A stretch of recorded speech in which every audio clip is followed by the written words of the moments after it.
Okay, give people a chance to show up. See what we have here.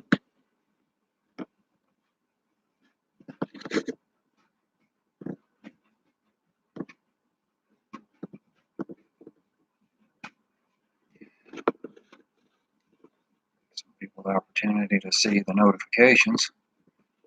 Hopefully there are some notifications.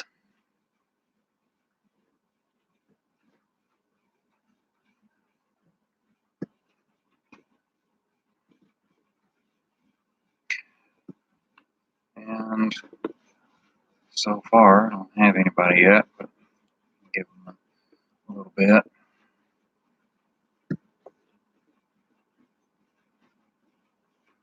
What I'm going to be talking about tonight is how YouTube tanked my last video. I published it on June 4th, and it's pretty much dead in the water.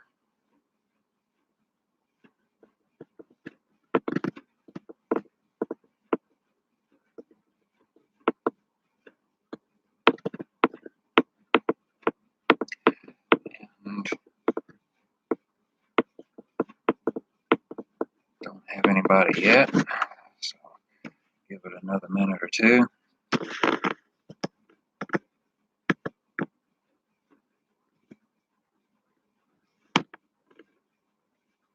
And good evening, Carla. Good to have you with us. And thank you. I appreciate that.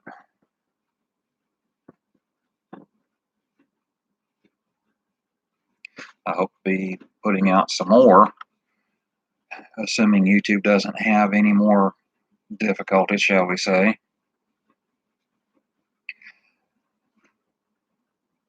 And I see your comment. You're not showing up as watching. That's strange, but with YouTube, that's not anything unusual at all. Doesn't surprise me. But what I came on live tonight for was one, learn how to live stream. This is my first live stream, by the way, as you can probably tell. And I was going to talk about how YouTube basically tanked my last video, which is the abandoned 19th century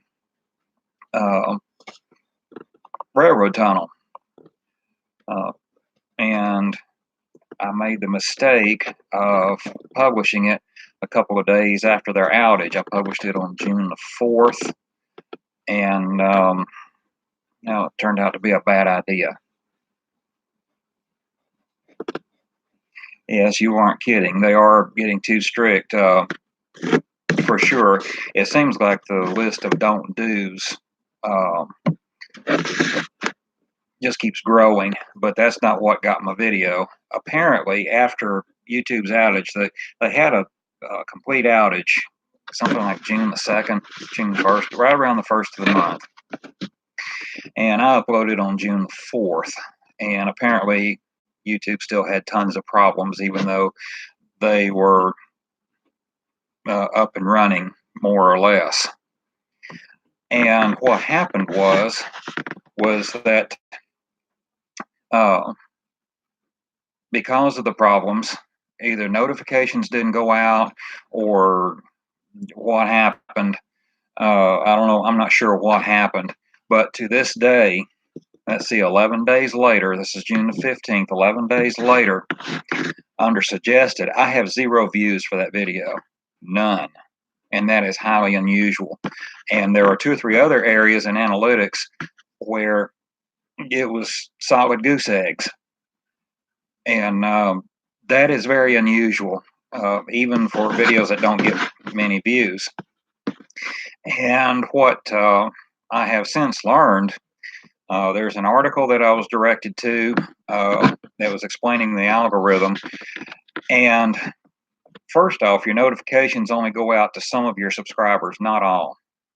So I suspect the problem when I published was the notifications went out to just a very few, smaller than normal. I don't think it's a set percentage, but it did go out to seemingly a very small number, because initially the only people that viewed the video were subscribers. And that is unusual, because usually the overwhelming number of subscribers, when you get views and so forth, the overwhelming numbers are non-subscribers.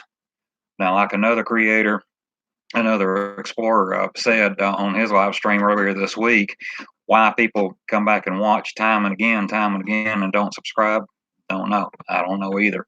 Uh, but the overwhelming majority of your views comes from non-subscribers.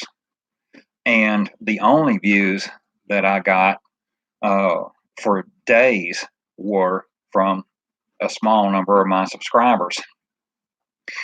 And so that was very unusual. That told me that there was a problem. And what I've since learned about YouTube's algorithm is that your overall video performance is largely dependent on how it does the first 48 hours. And that's what killed my video right there. YouTube had problems. People didn't see it for whatever reason. Those first 48 hours, and the algorithm will quash your video completely if it doesn't do well during those first 48 hours. So that's pretty much the whole thing in a nutshell. And I put it out on Twitter and my Facebook page a couple of times, and it didn't make a lot of difference, although I did get a few more views. But it's just aggravating when it comes to being a small creator. It's an uphill battle anyway, and a battle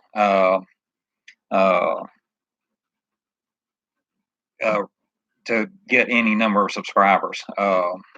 And you're fighting against YouTube's algorithm, which, in my opinion, is designed to keep small creators small. And of course, with the growing list of don't do's, it seems like it grows almost weekly of what you're not supposed to be doing.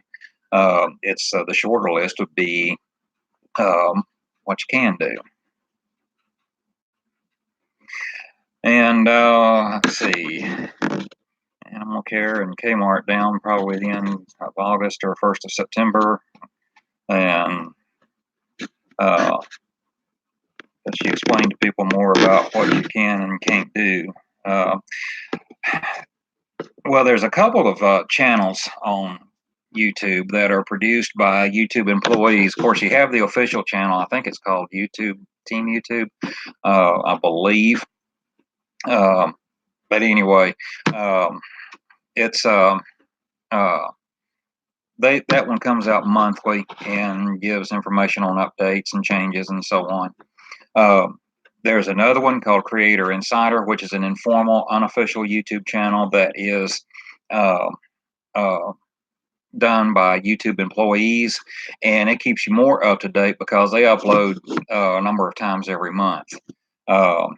And Creator Insider would probably be your best bet on keeping up with all the changes.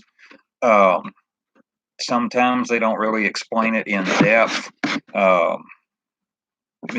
that's just, but at least gives you a heads up of what's coming down the pike when you have any questions about it. But again, it's Creator Insider, and that's the best source of information that I know of if you want something straight from YouTube.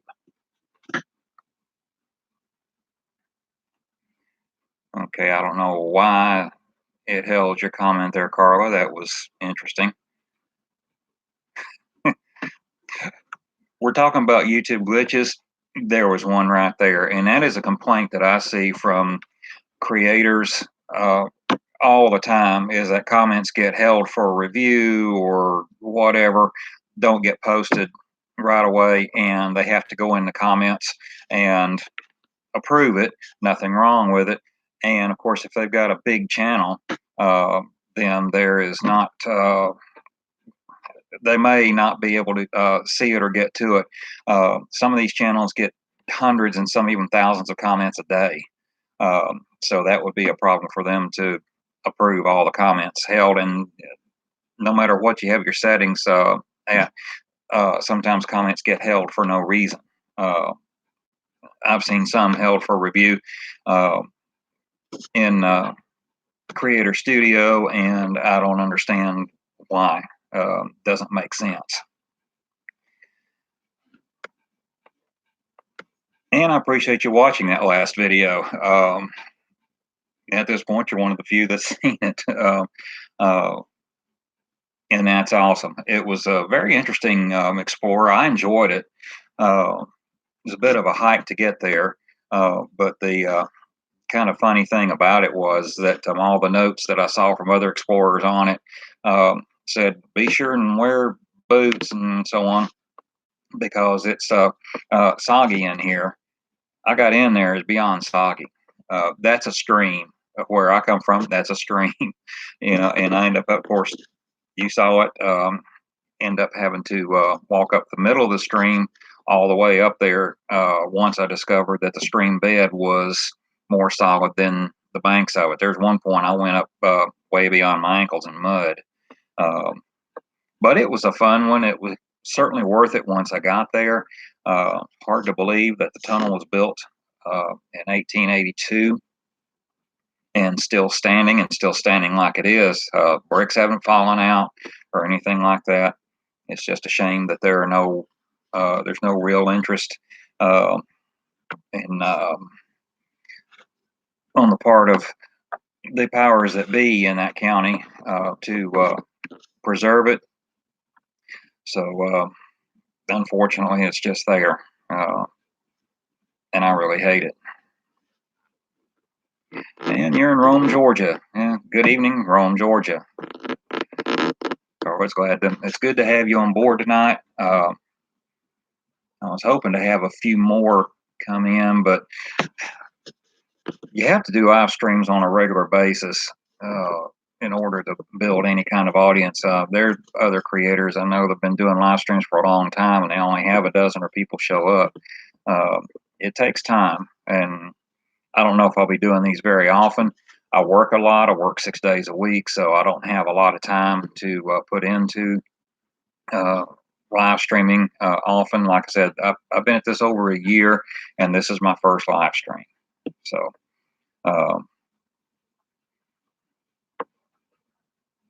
and I appreciate that like too. That's very important.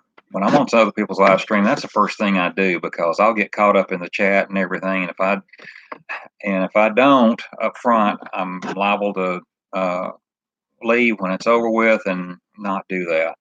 And I do the same thing when I'm watching videos, but I just get caught up in it and sometimes forget to do it. And that is important for the creators for sure. So I do appreciate it. Thank you very much. And I appreciate you watching too. But that old tunnel was cool. It was really nice.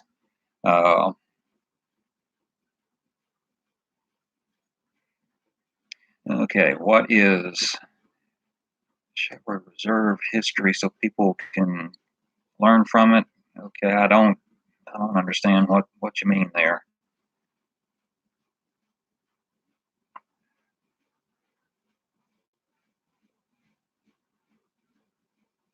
Yeah, I don't understand. Chevrolet, is that a typo, or is that the way it's supposed to be?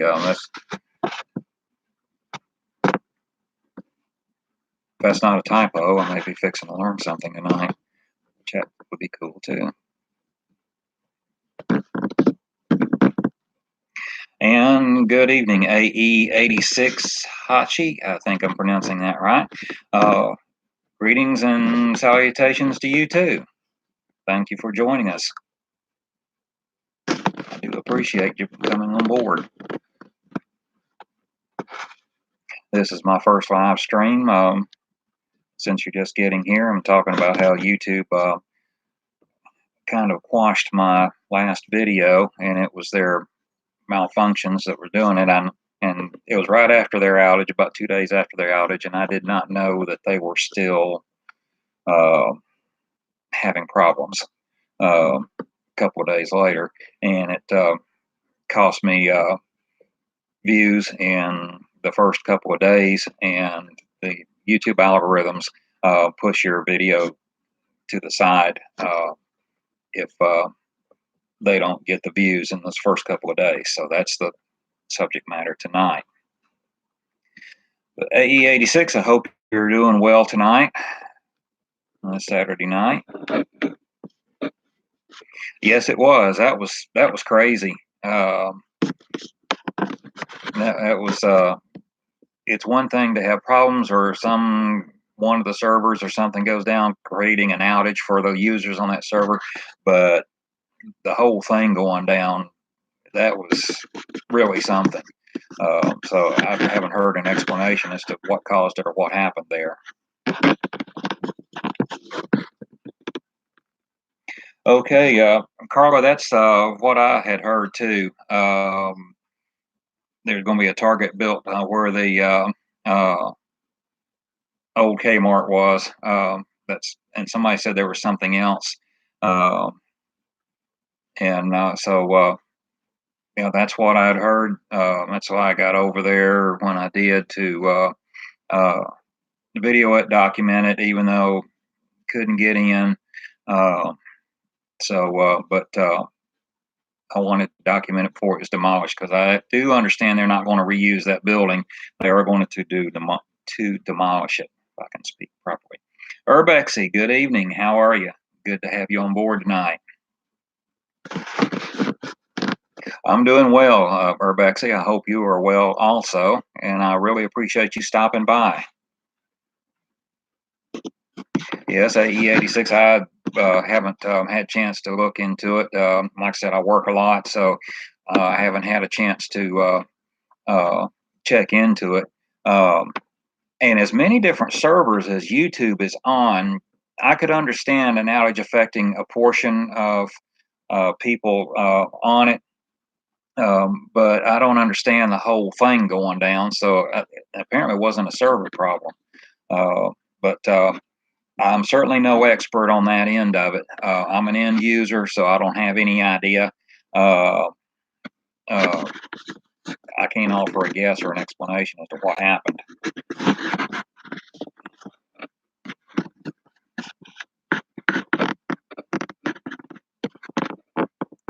It's good. It's good to chillax every now and then when you get a chance, Urbexy. That's for sure. Yeah, and yeah, I agree about the drone footage. That's cool. That's really it's really awesome. I love drone footage anyway. It's awesome. Unfortunately, one that my wife gave me for Christmas on about the third flight decided to take on a mind of its own, and it just said, "See ya." No matter what I did, and I think it's still hanging in some trees over there. Went looking for it, couldn't see it, couldn't find it. It was interesting, but drone footage is cool, really is.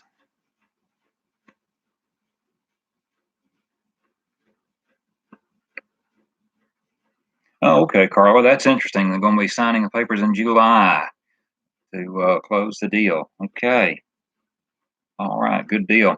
I didn't have any idea what the time frame was on it. And I had somebody else, I've forgotten what they said something else.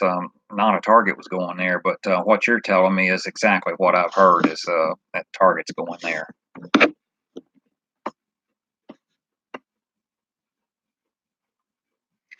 And everybody, yeah, that's for sure. Um, who knows? May have been an explorer that invented it. Who knows?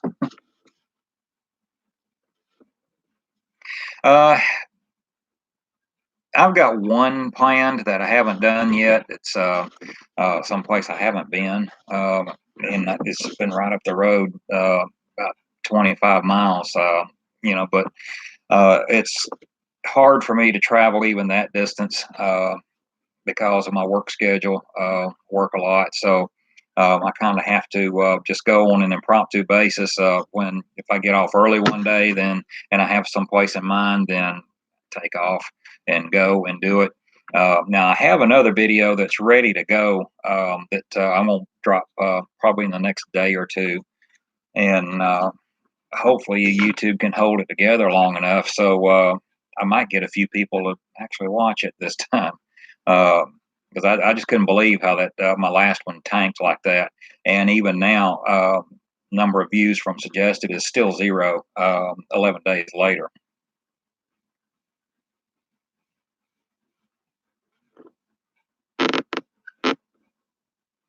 8086. No, I'm not really up on the different kinds of uh, drones or anything like that. One from the other. I'm familiar with DJI, and that's about it. It's it's really new to me at this point, so uh, I haven't done a lot of reading or anything on them, so I don't know all that much about all the different kinds out there. Yeah, that'd be cool, Urbex. So, train tunnels are cool, especially if it's close to active railroad tracks like mine was. I don't do paranormal stuff. You know, when I was in the tunnel and you could hear the train horn from the nearby tracks uh, echoing faintly through the tunnel, there was a certain amount of creep factor to it. So it can be really fun. But I like train tunnels. Unfortunately, there was another one just right down the road from me. I didn't know it at the time, and I'm going to try to go back sometime. And it's part of a trail that for bicycle riders and joggers, walkers, and so forth like that. That's an old railroad line, and it goes through a tunnel. And I'd like to go down there and see it. It's totally restored. It's of course paved or concreted something all the way through. So I would. I'd like to go see it. If I'd known I was that close to it at the time, I'd have gone on down and checked it out. So, okay, Urbexy been using a parrot, Anafi. I have no idea. For a while, not had any issues so far. That's good. That's awesome to hear. That's awesome to hear. And Carla, the Leadbetters, they're still around. Oh my goodness. Says Target's closing the deal or Costco. No, Costco is the other one that I heard was going in there. But the Ledbetter's buying it. That doesn't really surprise me. I think they own 2/3 of the city over there. It seems like and have.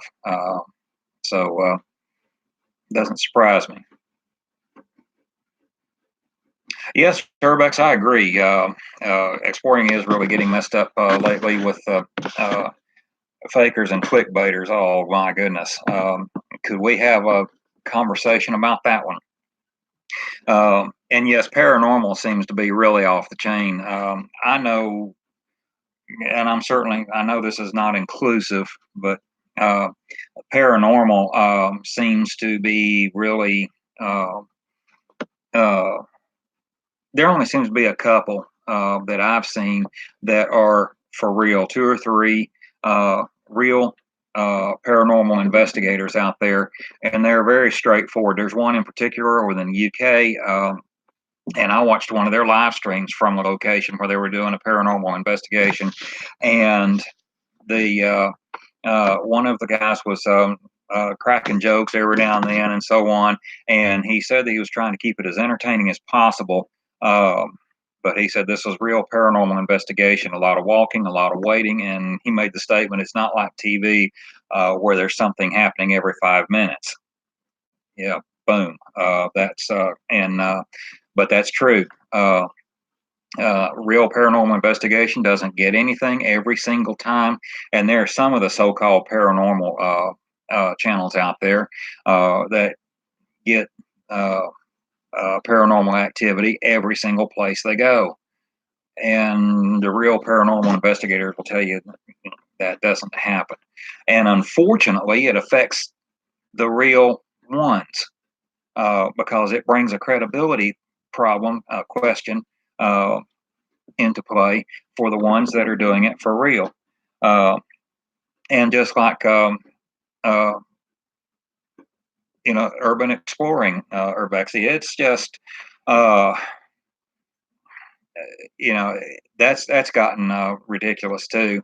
Uh, and there are so many that mislead, tell you things about where they are. They're not really there, or it's not really abandoned, or it's not really what they say it is. Uh, I've run across several in the past, uh, well, I say month, let's say couple of months, where it wasn't what they said. And unfortunately, that casts a bad light on urban exploring and so-called explorers. I don't even want to call them explorers that go out and damage places. There was one I was sub to, and he and another guy that was with him started spray painting a place. And I thought, really? And yeah, it was covered in spray painted graffiti all over the place and everything. But the thing of it is, you don't add to it. You leave only footprints. That's it. You leave it as you found it. Yeah, Urbex, that's uh, you were so right about that. It's gotten to the ridiculous point, and it seems to be gotten a lot worse. E86, never messed with them myself since there's all the regulations about flights and etc. Just admire other people's work, and I'd love to get into exploring, but 3 young daughters keeps me at home. Yeah, that'll do it right there. um, but yeah, there are regulations about drones. You even have to register them like a aircraft, and a lot of it is just I don't get that. Drone is just a big scary word that was they came up with for marketing purposes because they didn't want to call it a radio controlled aircraft, which is all it is. And RC aircraft have been around for many years. Uh, but there are more regulations on drones than there are RC aircraft, and they're the same thing. All it is a quadcopter, basically. Backstab respect channels. If they are believers and set out to do a real investigation, they very often don't find anything. That's very true. That is very true. But then we have the channels that have just left on and find stuff every time, absolutely everywhere they go. And sometimes uh, it gets to the downright silly point sometimes. Uh, and the theatrics get kind of cheap and obvious. Uh, and and it's not done with the idea of it being entertainment. If somebody's trying to be an entertainer, they want to entertain, that's one thing, but it's not presented like that. It's not presented like that. It's presented as something else. So that gets me. I don't like misleading stuff. I don't like that. Uh, and I just feel for the real ones that are having a harder time because of stuff like that.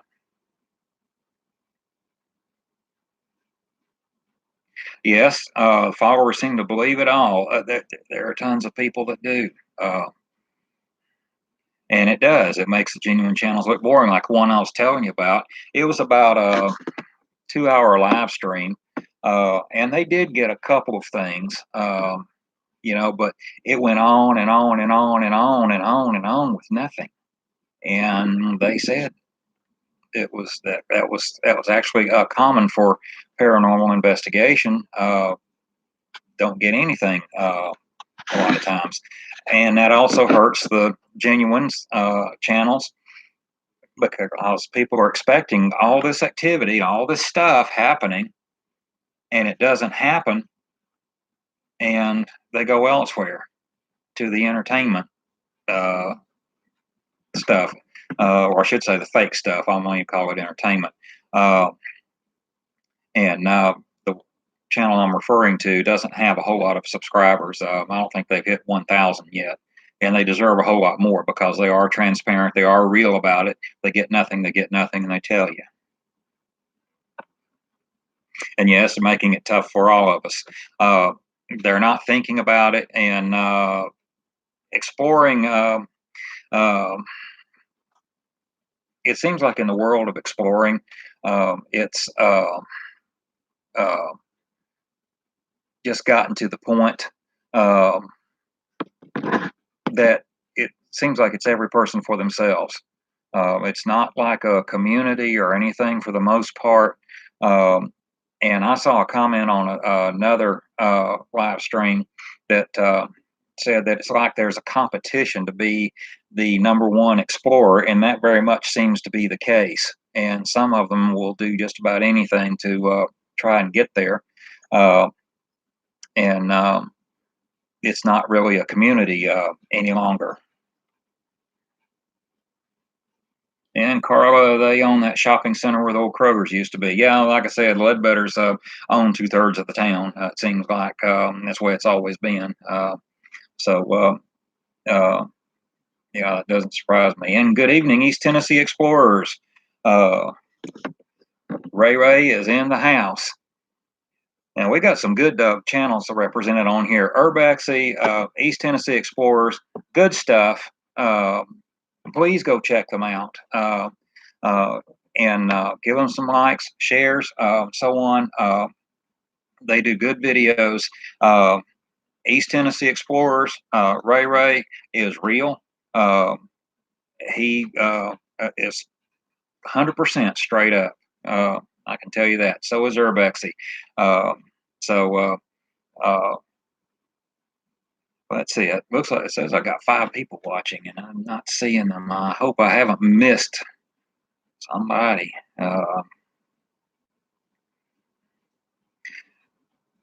Okay.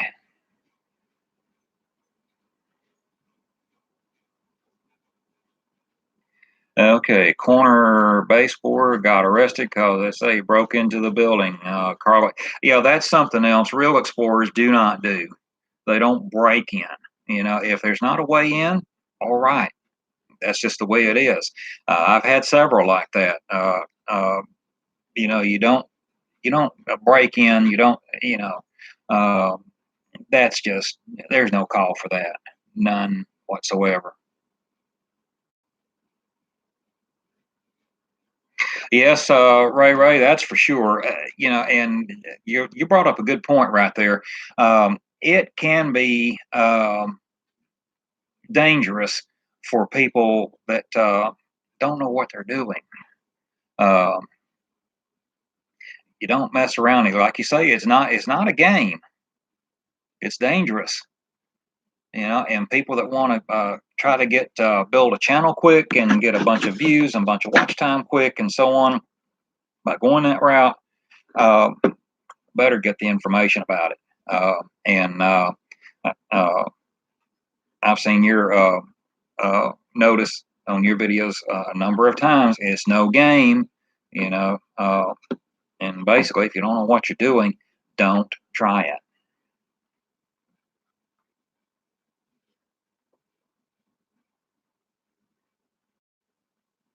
Yeah, that's very true, Carla. They are not. They're not in it to try to be a YouTube star, as it were. They are in it for the real reasons. They conduct the investigations uh, in order to seek information and see if a place is really haunted or whatever.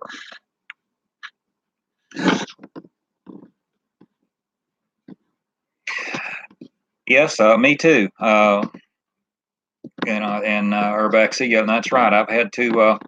Uh, I've had to do the same thing.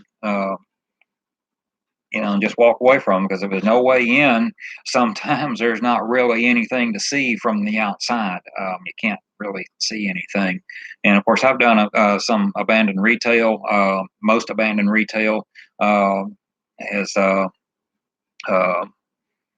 you can't get in, but you can see in the windows and see pretty much everything inside most of them. Although I did get surprised one time. I did a closed Burger King.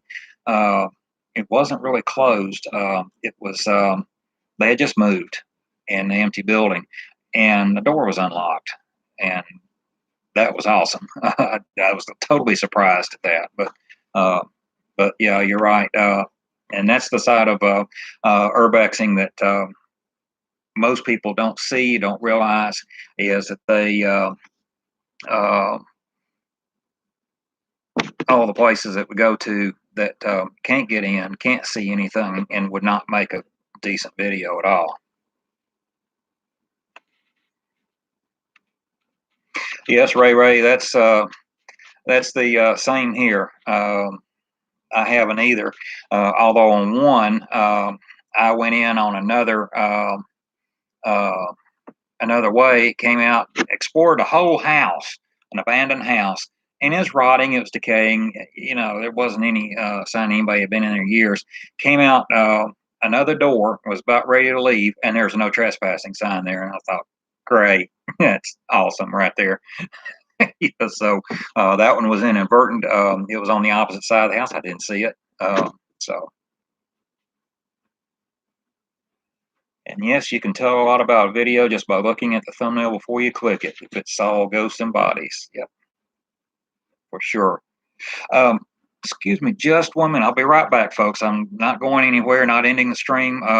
But hold on just a second.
Okay, I'm back. Sorry about that. My wife is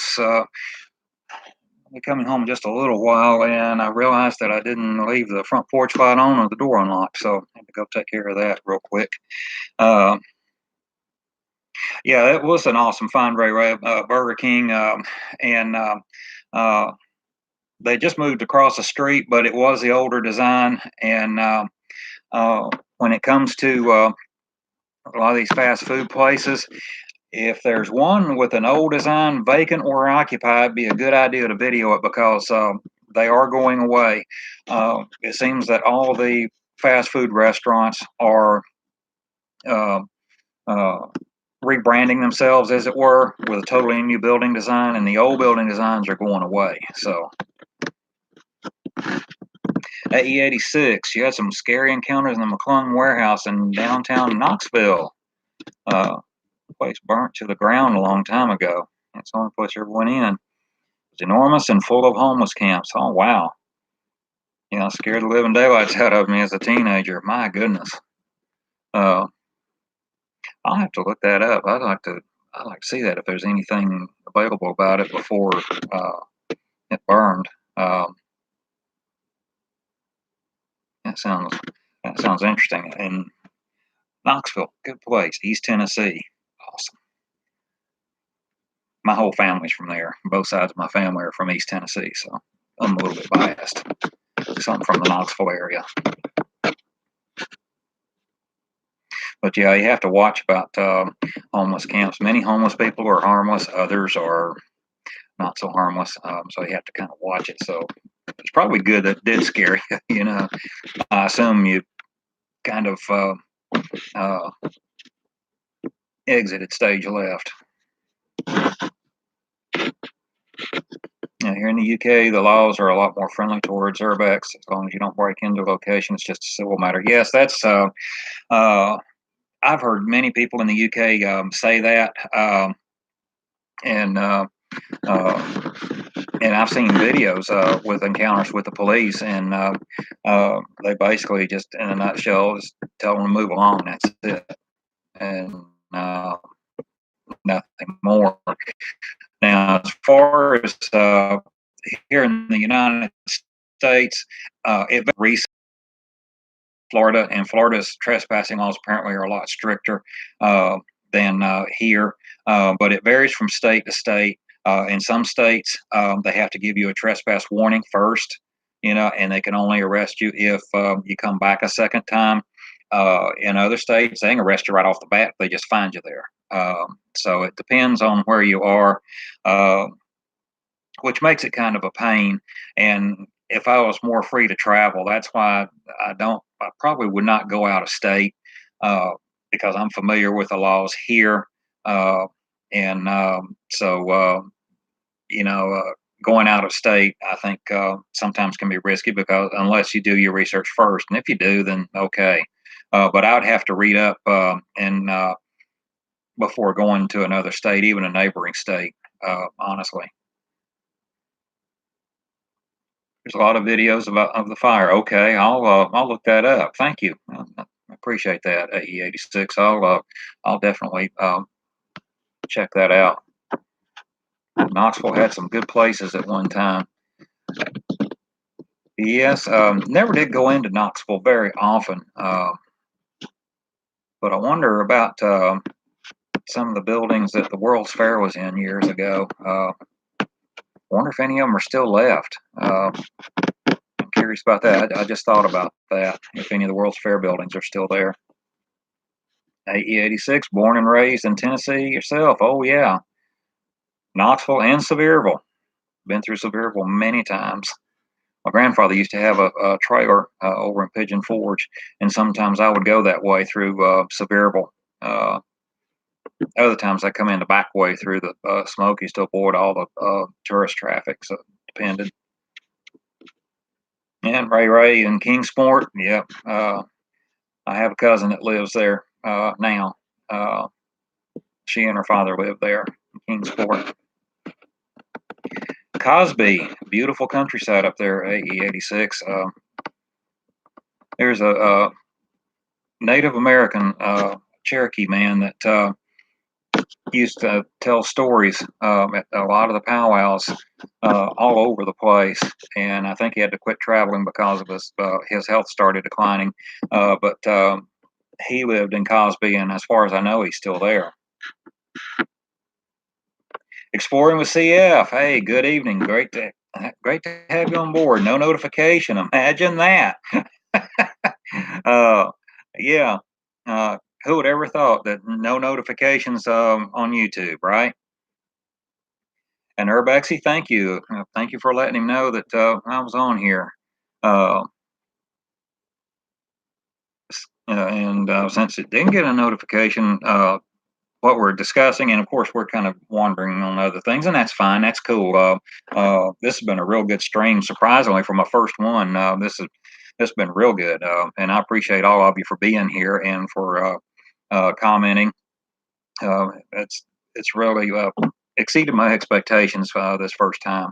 But just in short, CF, YouTube kind of wiped out my last video, the abandoned 19th century train tunnel.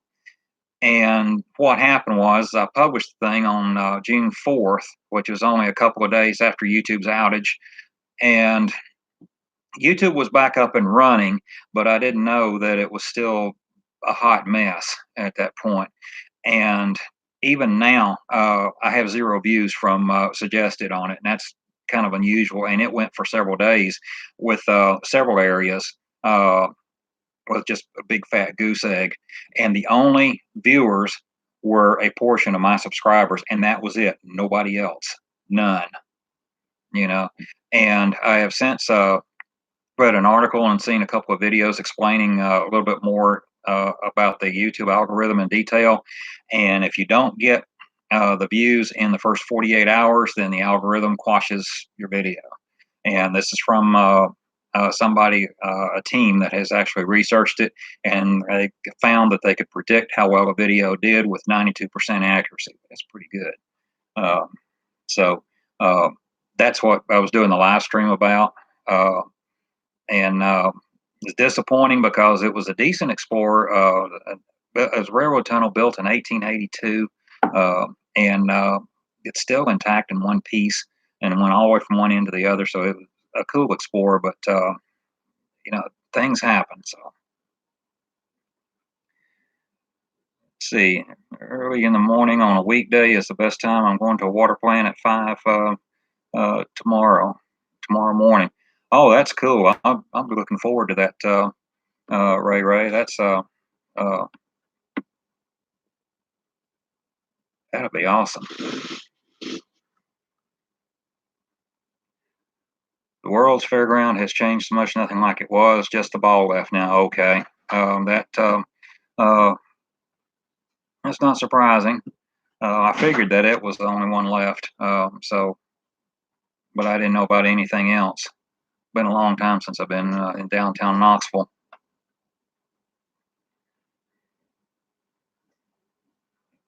You should try to go during the week, possible. Uh,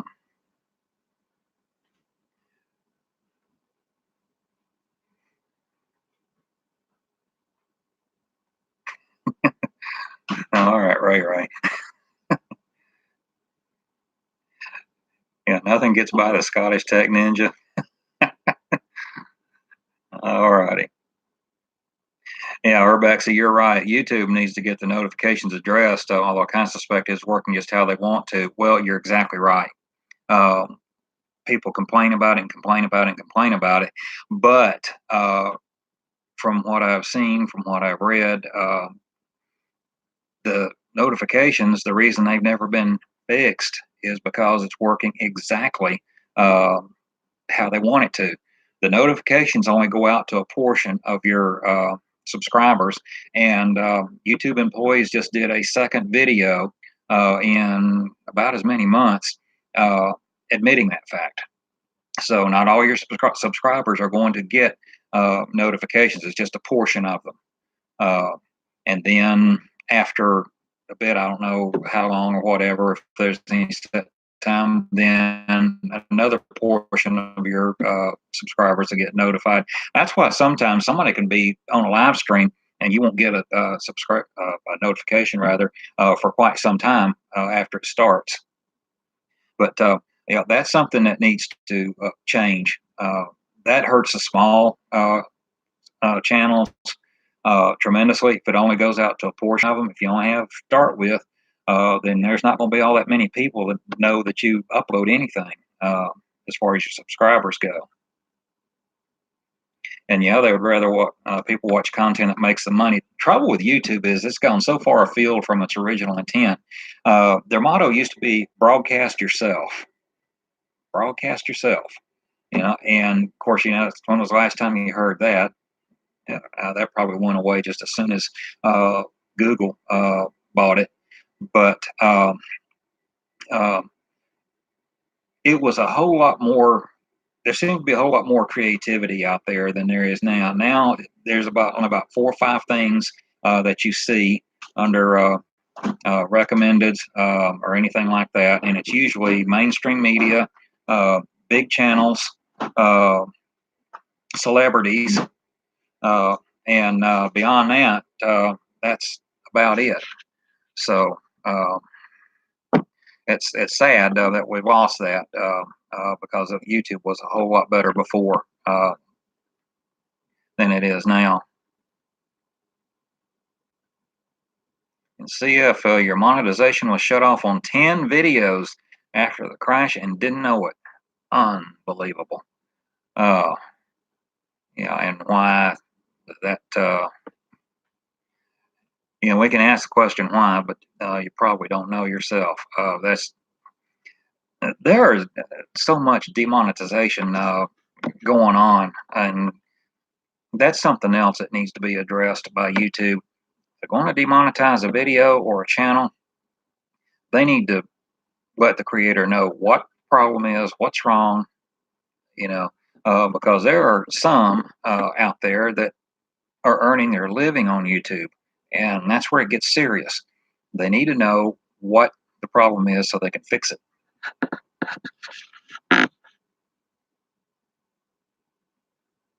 Yes, Urbexy, that's exactly right. The uh, videos I watched by and the article I read part of it, I didn't have time to read all of it. The first 48 hours is the point that they look at, um, that the algorithm looks at.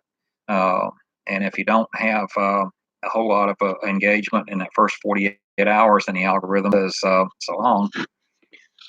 And that's what happened to my last video. It didn't gain any traction because only a few of my subscribers even knew it was there, and that was it.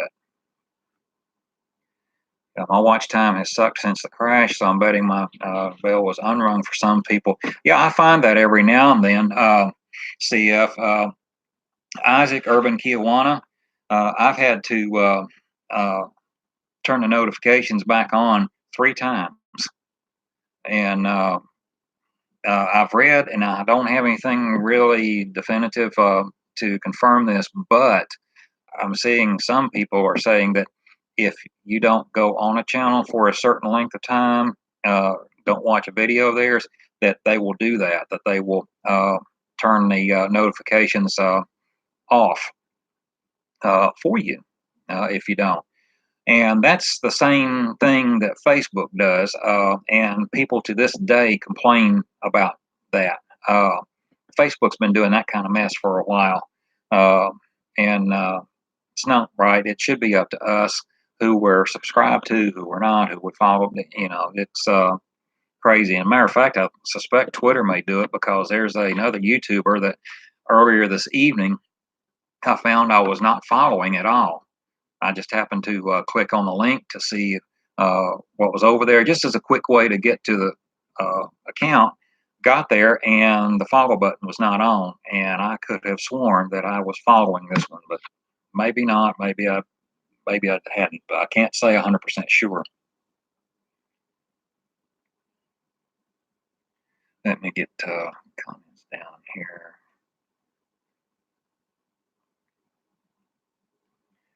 Yeah, and pushing celebrities and very one-sided politics too. Yes, that's for sure. Uh, if you disagree with YouTube's politics and they find out about it, you're going to have a hard row to hoe. That's for sure. Uh, it's going to be tough. And one of the YouTube help channels that uh, discusses how to get more viewers and everything says politics you should stay away from, and that's very true. If you want a channel to grow, unfortunately, um, you start doing politics. If it agrees with YouTube, you'd be fine. But if you disagree with YouTube's political ideology, then it's not going to go well for you. Uh, yeah, CF, that's for sure. YouTube is only hurting themselves. That is for sure. They really are. And I didn't know about the record losses till you mentioned that in your live stream last night or the night before last. All the days starting to run together. I'm tired. Sorry. I didn't know they had lost that much, but that's incredible. But I have seen where a lot of creators are bailing. Some are just quitting outright, not doing it anymore anywhere else. Others are going to other platforms. Uh, and as you said, some have their own websites and so on. And YouTube is definitely shooting themselves in the foot because catering to the big channels, the big corporate channels, the mainstream media, and so forth, that still does not make up the majority of YouTube, even though to us out here it appears so, because when you go in your recommendeds and so on, that's about all you see. But the majority, overwhelming majority of YouTubers are small channels. So they run off the small guys. Um, it's not going to go well for YouTube at all. Because they even those of us that are not monetized, they still make money off of. That's why I think that's why they push uh, uh, going weekly or having a regular schedule, publish videos regularly. You know, on and on and on. We've all heard it, and I think that's to increase their bottom line, but that's fine. That's all right. Uh, and they still make money because that's more video time that is uploaded to them. That is more viewers. Even if you don't get many views, that's still more viewers. And the more viewers, the more videos that are uploaded, more users, then the more they can charge for their advertising. It works very similar to radio. And I was in radio years ago, so it works very similar to it. AE86, Hachi. I mainly use YouTube for automotive Urbex and a couple of cooking channels. I stay away from the mainstream stuff as much as possible. That's not where the originality is. That's for sure. It isn't. I like to do my own stuff, and uh, I don't do that kind of thing because you can get that anywhere, and I don't want to be a channel that you can get anywhere. I don't want that. Yeah, see, if I don't ever watch them either, um,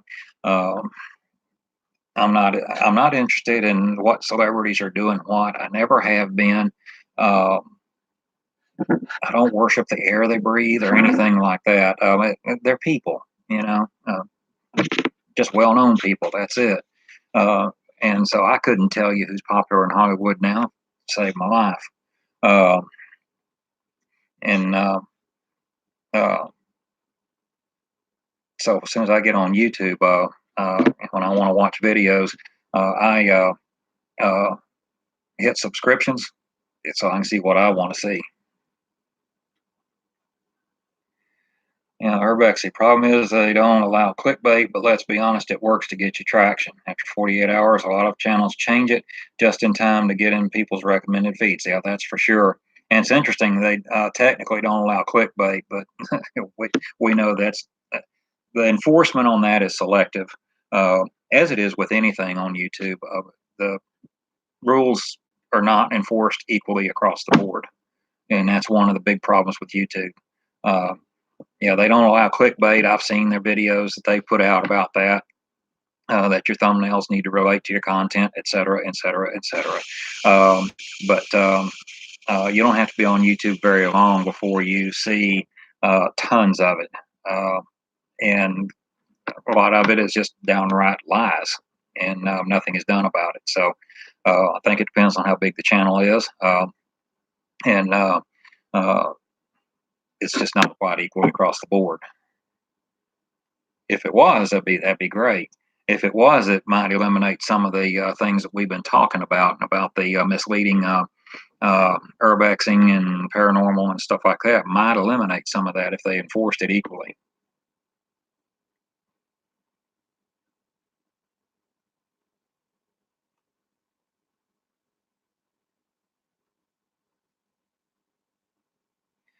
Get the comments. Scroll down a little bit. Yeah, see, if I just recently got a little a video or two into recommended video I mentioned uh, to you during your last live stream. I haven't checked it tonight. That was approaching 2,000 views, and that's something else I don't understand. I look back through the analytics and Studio Beta to see what it did because this thing got another life. It was resurrected. It was published in January, and it did okay, you know. And then for about 6 weeks or 8 weeks, it's flatlined in the analytics, just total flatline. Uh, and then all of a sudden, here we go, and it just goes straight up. Been climbing ever since. And here it's June, and it's approaching 2,000 views. I wasn't far away from it. I don't understand that. And if I could find the secret to that one, I'd do it on every one of my videos. And there's nothing fancy. I didn't really follow some of the rules. If you'll notice the thumbnail on it, it's the abandoned trailer one. Look at the thumbnail. Doesn't follow any of the rules. It's not bright green, bright yellow, or bright anything. Just has red writing across the top and a yellow arrow pointing to the crawl space opening, and that's it. But the thing is, climbing. Now I know as far as YouTube is concerned, a couple of thousand views is nothing. There are channels out there that get that in the first hour. I realize that, but for me, that's viral for me. uh, but it's uh, again, I wish I knew that video secret. Because if I knew it, yeah, I'd do it on all of them. That'd be nice, even if it does take several months to uh, do that. Okay, and here's another comment held in see, that's another thing. AE86, let me approve that. That was ridiculous. Comments are held in review for the who knows? Who knows? Um, I mentioned this earlier this evening that uh, comments get set aside as spam or held for review, whatever, and don't know. I've heard other creators talk about that in the big channels. I guess uh, if you comment on a big channel, if it gets held for review by YouTube, it'll get lost possibly because they get hundreds, maybe thousands of comments a day. There's no way they can humanly go through all of that. It's so that's another problem. We could probably go from now till daylight tomorrow about all the problems and things that YouTube needs to fix. A lot of other channels I watch use BitChute as an alternative, but I'm not a fan of it. Okay, I'll check that out. I know absolutely nothing about it other than the name of it you just mentioned. I haven't heard of it, but my uh, usual saying of that is they've never heard of me either, so we're even. That's cool. But I'll check it out, see what it's all about. YouTube is really deterring people from starting channels, and many have just given up. That is going to hurt YouTube in the future. Yes, it is. See, if you are so right about that. And they do it long enough, and they're not going to get either anybody to come back if they suddenly see the light and fix all this stuff and uh, so on. A lot would never come back. Uh, they wouldn't, and I don't think they would get enough new YouTube starts in order to make up for it. So again, YouTube is making a big mistake by treating the smaller channels the way they do.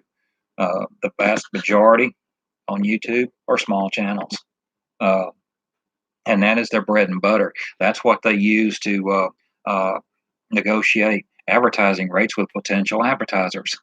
We have this many videos, this many hours of videos uploaded every minute of every day, so forth and so on. And that includes the ones with 5 subscribers on, you know. So I don't know why they can't see that. Uh, I don't understand that.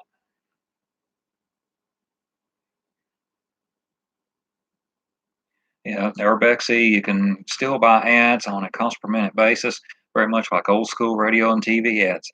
Yep, it works a whole lot like radio. I was in radio years ago, and I never did get into the advertising sales. I was a DJ then, but I was familiar with how it worked and everything, talking to the salespeople and so on.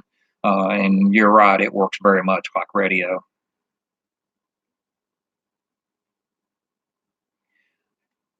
Yeah, Ray, I think you're right. If all the small YouTubers quit posting for a month, you're exactly right. If you could get across the board all the small YouTubers to stop posting, which we know where that's not going to happen, uh, they would, because that would put a serious dent. Their uh, watch time, their uploads, and so on, all that would crash. All that would crash.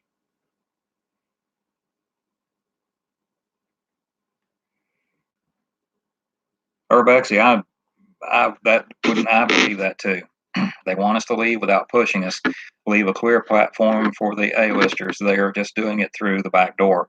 I think so. Uh, I everything they do seems to be uh, against the small creators. Everything they do, including this algorithm. The algorithm is one of the biggest things that keeps small channels from growing. And you get all this advice about doing this, that, and the other in order to for the algorithm to pick it up and all this kind of thing. It shouldn't be all that. It should not be like that. Uh, but it was designed to favor the big channels, mainstream media particularly, and uh, the really large corporate channels and so forth. That's what it was designed to do.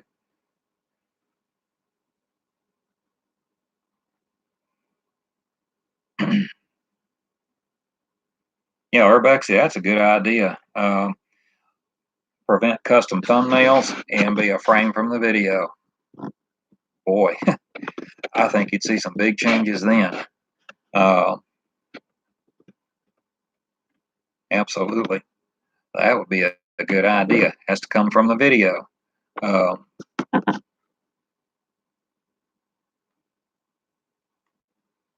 and all it would take would be expanding it to where you could choose from a bunch of different scenes. Like if you had 20 minutes of footage, instead of just throwing up, two or three examples, make it where you go through the video and pick what you wanted, right straight out of the video. That's an excellent idea. I hadn't seen that suggestion before, but that's very good.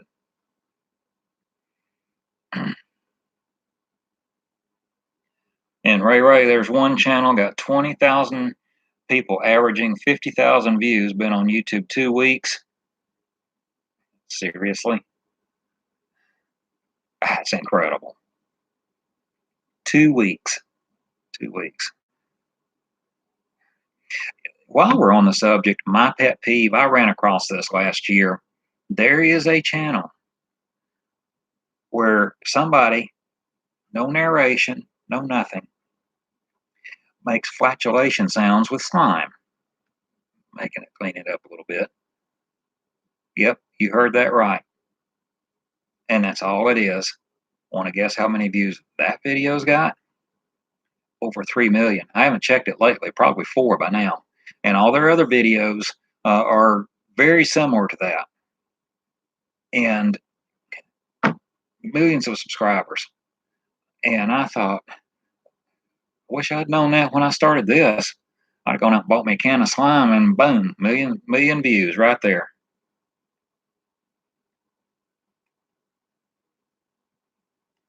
Urbexy, sometimes random video that I've done nothing to promote gets a spike in views for a day or two, then goes back to normal. Yeah, that's like the video I was just talking about, the my abandoned trailer one. Uh, it flatlined for pretty much 2 months. Uh, it had the normal views when you go into analytics and uh, see, and it tails off after it's been up for a while and so on, and it flatlined. It literally flatlined for about 2 months. Then all of a sudden, it got a life of its own, and I don't know how. I've looked through the tags. Tags are nothing spectacular, uh, and they're all appropriate, by the way. They all fit the video. I'm not one of those to just throw a bunch of tags in there that I think are the most popular in order to get views. Tags are appropriate. I think there's only like about 6 or 8 in that one. Um, and the thumbnail isn't one of their best practices, all the bright colors, green, yellow, whatever, and it started taking off after it had flatlined months later. Uh, and it's approaching 2,000 views now. And I have no idea why. It's really weird, Bexy. That is really strange. Uh, so I don't know what's going on with that. Yeah, CF, the older vids have done pretty good, even though they were nowhere near as good while newer videos struggle bad. Yeah, I've heard so many creators talk about that. There was somebody, and I don't remember who it was, that said they had one from 5 years ago that started just taking off all of a sudden. So I don't know if it's a problem with YouTube's algorithm, if it is indeed a problem. It could be another one of their glitches that's picking up on stuff back when. I don't know. I'd be interested to know the explanation to it, because then I'd be making some adjustments on my videos. Hachi moderates for a couple of large automotive channels. Creator uses their mods to approve comments and control spam comments. Yeah, like I said, this is my first live stream, so there's a lot of this I don't have any idea how to do. There's definitely a big time learning curve in doing this, and it turned out to be a whole lot simpler than I thought. So.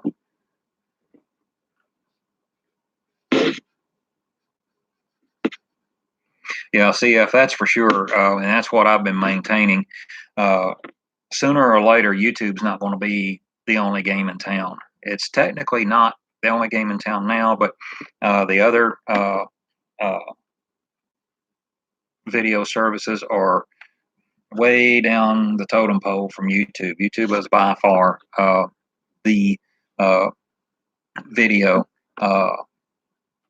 site, absolutely. And my example that I always use on that is um, MySpace. There was a time when MySpace thought it was invincible, and we out here as end users thought that it was pretty much invincible as well. That it was here to stay, and that was going to be it. We couldn't conceive that of anybody coming along with something else that would just take off for whatever reason and put them in the cyber cellar. But it happened, and it seemingly happened overnight. Just all of a sudden, there was Facebook. And all of a sudden, MySpace was virtually gone, where they have remained ever since. And we probably have a whole generation of young people out there now. It's been long enough now that have probably never even heard of MySpace. And sooner or later, that's going to happen to YouTube, especially if they keep up with the things that they are doing now, treating the smaller creators the way they do. Same thing happens in the video platform world that happened with Facebook and MySpace. Then one day we're going to wake up and YouTube is going to be the one down at the bottom of the totem pole, and somebody else is going to be number one. And if I'm not familiar with BitChute, or Amazon, Amazon's in the planning stages. They've been planning for a while. The last I heard is they haven't decided where they're going to use Twitch in order to compete with YouTube, or just create another platform. And I guess they're doing that from the ground up, so that's going to take some time. They've already put a lot of time into it. But that would be interesting to see if Amazon is smart. They are over here monitoring all this stuff that's going on, looking at the comments from creators. And you don't have to look very far. If you look on the video channels that YouTube produces or YouTube employees produce, YouTube has an official channel, and they publish monthly. There's a couple of informal, unofficial channels that YouTube employees put out there for updates and everything. You don't have to go do a whole lot of research, because comments from creators about the problems are over and over and over, same things over and over. So if Amazon is smart, or BitChute, or anybody else is smart, they're watching this to see, and then on their platform, as used to say on an old famous TV show years ago, well, don't do that, which that would be the smart thing to do. Watch the mistakes that YouTube is making, and then just don't do that. So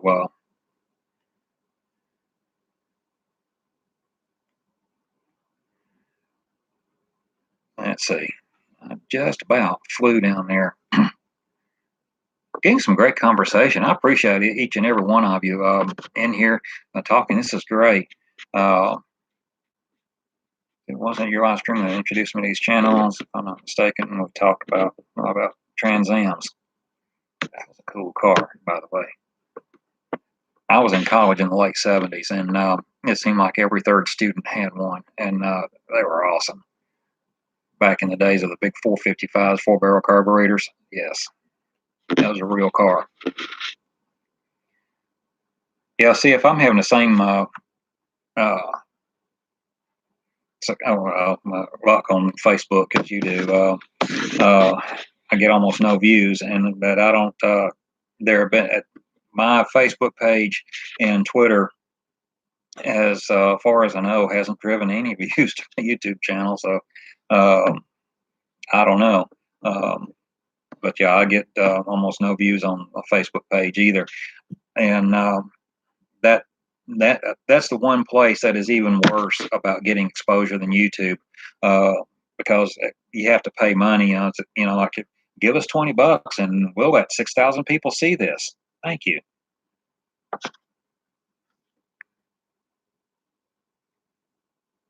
And Burning Sands Exploration, good evening. Thank you for joining. That's awesome. I'm glad to have you here.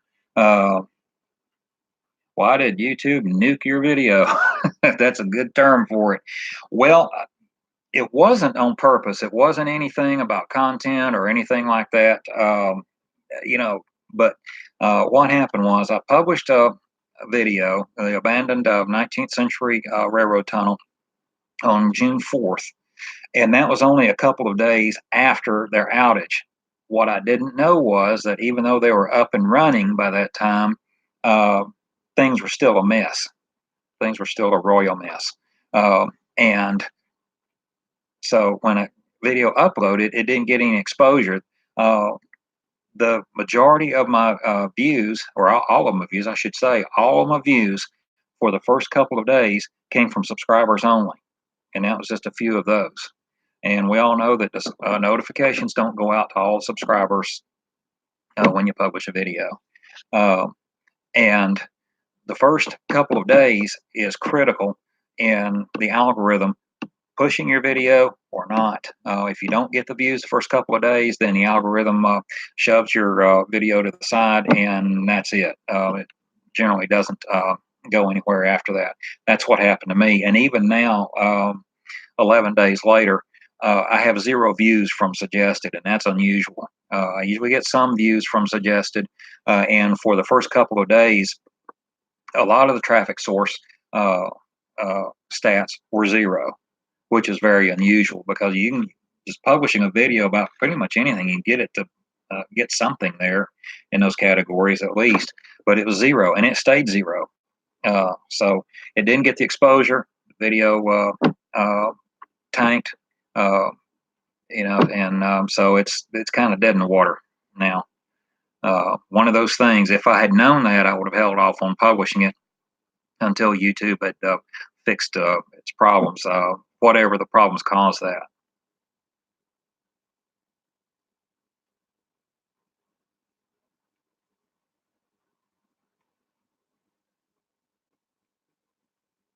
YouTube unsubbed from the channel.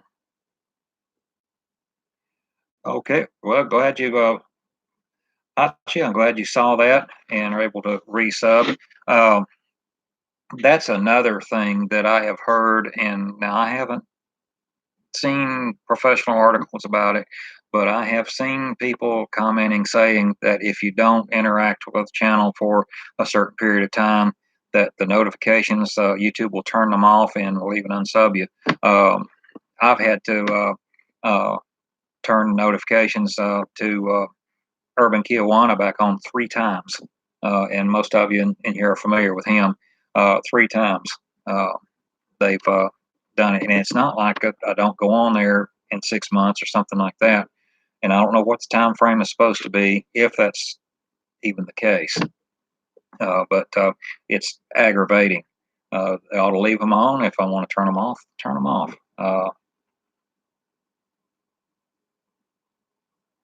Yeah, see, I've had that same experience.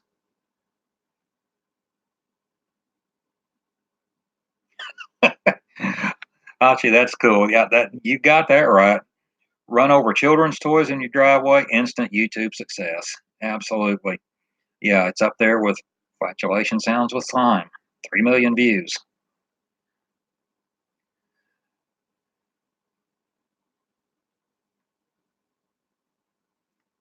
Yes, and burning sands, that's what uh, gets me. When things like that get tons of views, and there are other things that are equally like that out there all over YouTube, get tons and tons and tons of views. It can be pretty discouraging because you get the mindset, well, why put in all the effort and work into this? Others are obviously not and are doing way better. Uh, yeah, it's a wonder. Humanity, I think, has gotten ridiculously mentally challenged for sure. Get down here and catch up a little bit. All you need to do is look at trending to see how screwed the viewers are. That's for sure. Uh, Especially creepy things, unboxing, which is nothing wrong with stuff, but it's just amazing that the field of things that are trending is so narrow. Uh, Mainstream media, celebrities, creepy things, unboxing, reactions to things, same thing over and over. Very, very narrow, very few things, and they don't change either. You come back a month from now and the same things are trending.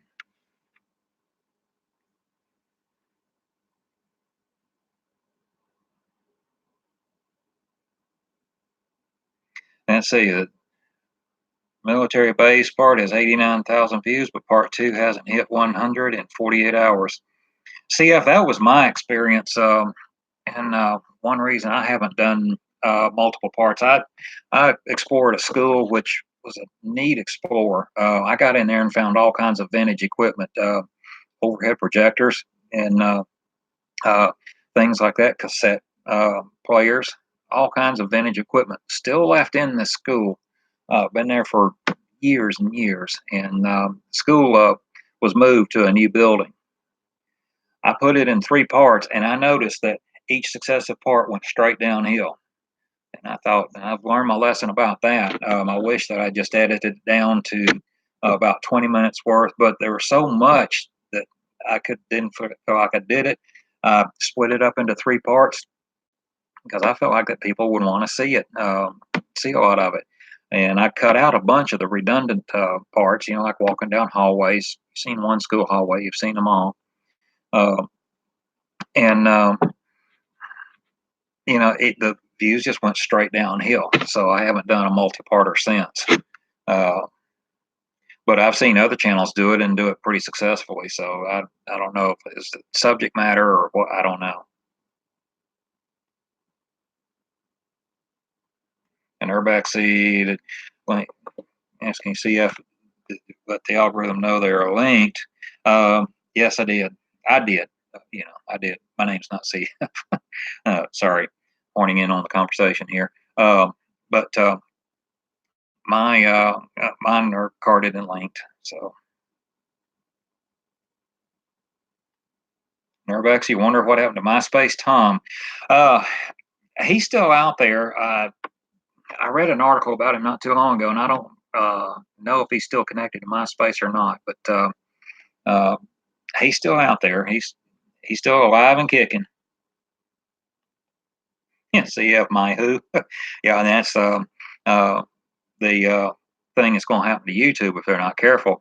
Except instead of my who, we'll say you who. Okay, a little YouTube humor there. Very little actually.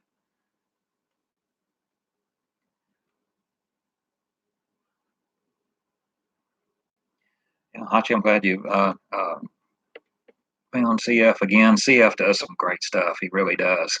Uh, I don't know. I'm showing six people watching. Uh, each one of these over here in the chat, uh, check out their channels. They all have great content.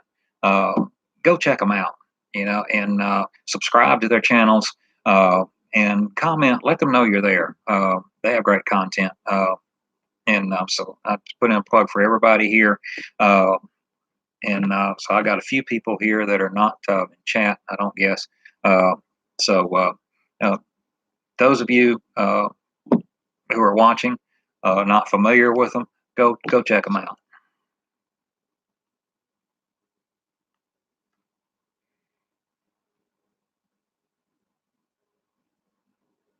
Yeah, I didn't. Urbex, yeah, that's Facebook hasn't been overly successful for me either.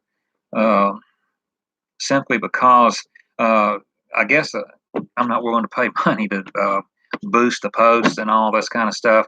Um, and if I ever break into double digits of people reached, I'm thrilled. Um, Most of the time, it's single digits. Uh, and But they say give us $30 and we'll let 6,000 people see this. No, don't think so. The return has been pretty much nil for me too. There and from Twitter, both, as far as I know. Any suggested videos is about 7%. YouTube search is 11%, still very little. Yeah, that's, yep.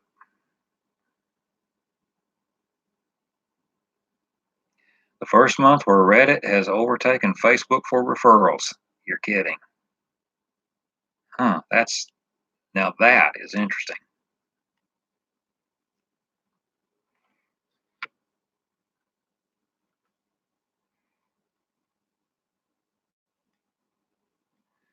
Uh,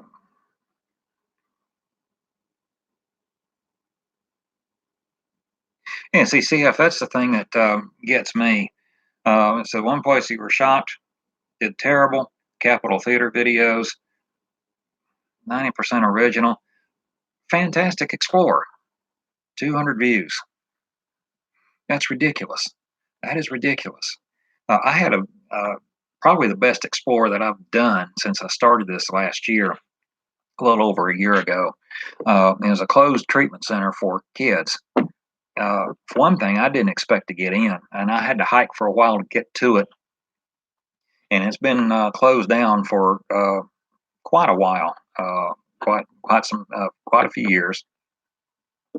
Not 30 years or anything like that, but it's been more than 5 years. It's been 10 years, I think. Anyway, got up there, didn't expect to get in, got in, and the beds were still made. Beds are still in there, equipment was still there, beds are still made, like they just got up and walked out one day. That video didn't go anywhere. It's just interesting. And then I got this abandoned trailer where there was nothing inside. You know, the chicken coops that somebody had built outside was really of more interest than the inside of the trailer because there's literally nothing in there. It's been abandoned for a long time. I think there's a recliner in there. Nothing spectacular. So I don't understand it. I don't get that. Um, it's almost like the algorithm says, "Oh man, this is a great one here. We can't show this to anybody because it might make this guy a big channel." It's about what it seems like, and I know it sounds like conspiracy theory, uh, but it's almost what it sounds like.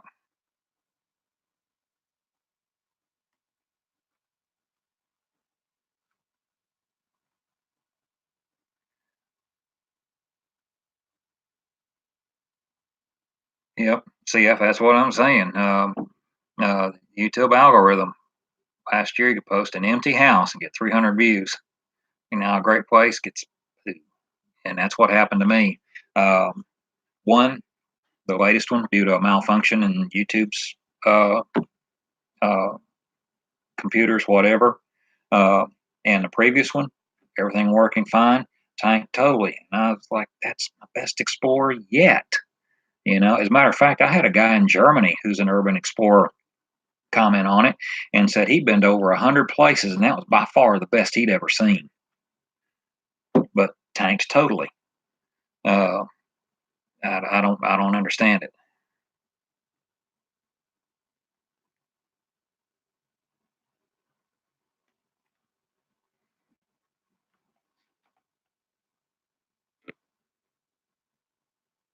That's interesting, Urbex. You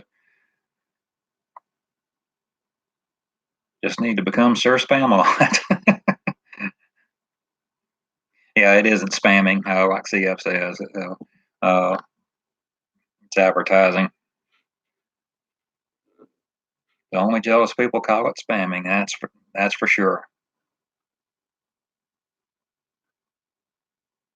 Yeah, Hachi, it was. It was a beautiful location, and I just accidentally ran across it. As a matter of fact, I was turning around to head back the other direction. I happened to see it, and decided to see what was in it. And it was very, very nice out there. It was way out in the country, and I mean way out in the country. And it was so far out there that the whole time I was there an hour and a half or so, something like that. And there's only like two or three cars that came by, and that was it. Very quiet, very nice, uh, very nice place. Uh, so yeah, you're right. It was a beautiful place, and yes, that's my cup of tea as well. Uh, all the time I was growing up, I grew up in the city all my life, but when I bought my house, I wanted to be out in the country, and I'm about 7 or 8 miles out of town, which is still convenient to town, but it's far enough out to where have pretty nice peace and quiet. So that's so I like it too. I like the country life too. Let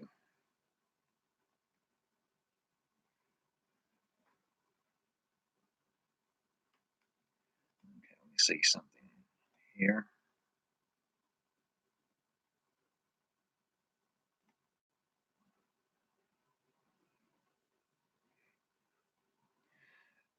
The desert, the burning sands. Yes, you are. Sometimes you don't see a car for a week. True.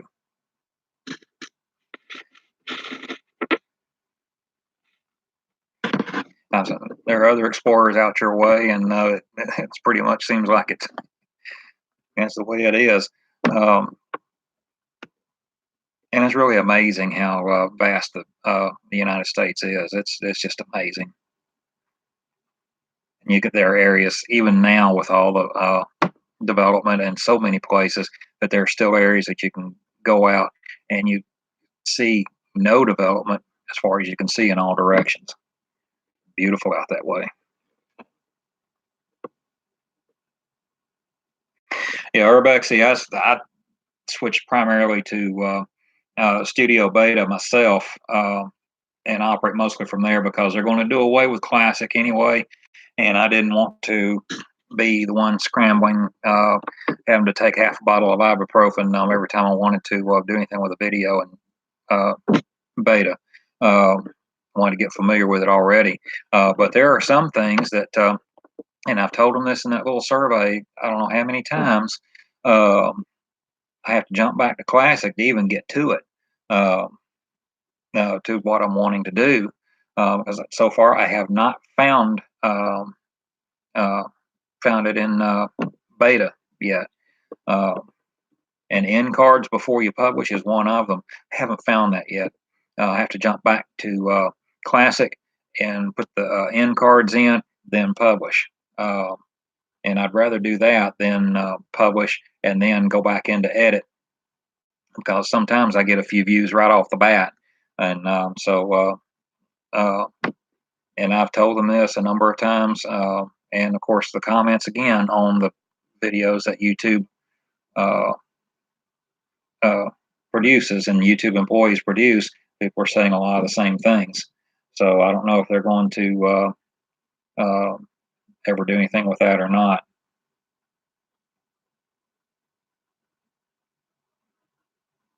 Yeah, Urbex, I haven't found end cards yet. I've played with it, played with it, played with it, played with it, and I haven't found them yet. And you're right. There's some things, the things that are most commonly used, and I know uh, that their computer systems pick up on what's used, what features are used, and what are not. What's used more. The things that are used the most ought to be the easiest to get to. You're right. It is not as intuitive as classic. Some things that you commonly will use all the time are too hard to get to. Too much drilling down to get to them.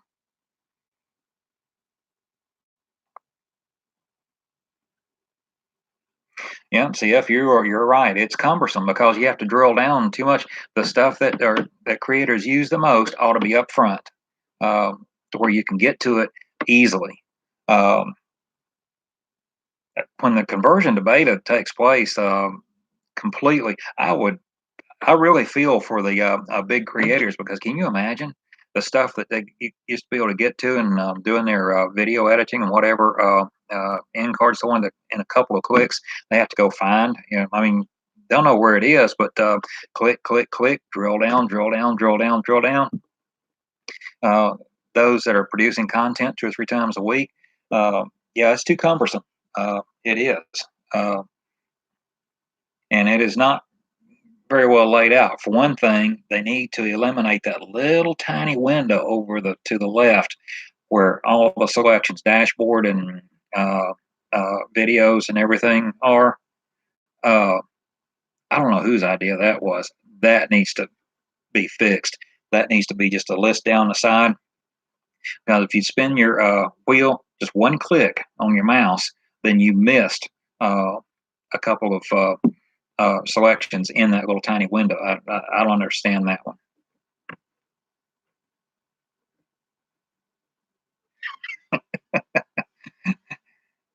Oh my goodness. Oh yeah. So yeah, that's you're right. Truth is the truth, though. Uh, and the explanation I heard why they were doing away with Classic is because it's over 10 years old and they can't support it. Well, if the code needs refreshing, why can't they just write new code and leave the format the same? Again, I'm not familiar with that end of it. I'm an end user, so I don't know. There may be valid technical reasons why, but I don't understand why the format could be not be the same.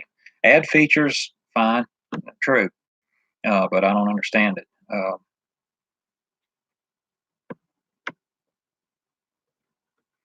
Urbex, that tiny window is ridiculous. That's nuts. Those things, that's part of what I was talking about. Instead of trying to uh, hit that little arrow and try to get to it and everything, those are things that you use all the time. Those should be the easiest things to get to. Those things in that little window should be the easiest things to get to right there. And it should be just a list right straight down the side like a classic. There's nothing wrong with that.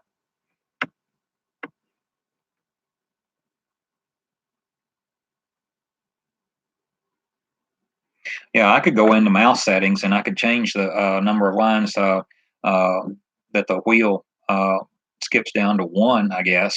But if I was in anything else, there are times I want to spin it 2 or 3 times, and I don't want to spin it going down one line at a time. So I don't want to change a setting just for one thing here at all.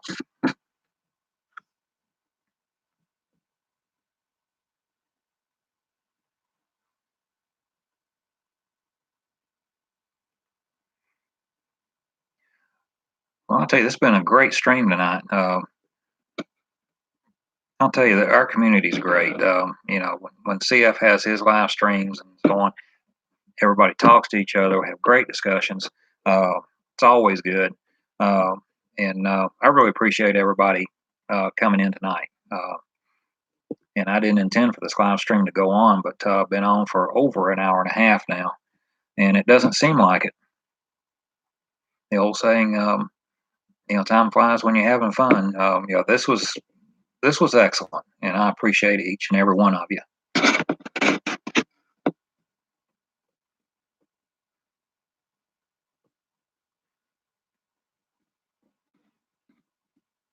So it's getting kind of late here. Let's see if turn me on to your channel as well. CF, thank you. I appreciate that. Really do appreciate that. Urbex, he went in debug mode in Firefox, edited the vertical size window, and fixed it. But it broke the top navigation. Great. Oh boy. You do the stream and it grows. The real Urbex community. Yes, and I'll tell you, I love the real Urbex community. It's the only way to go. It's the only way to go.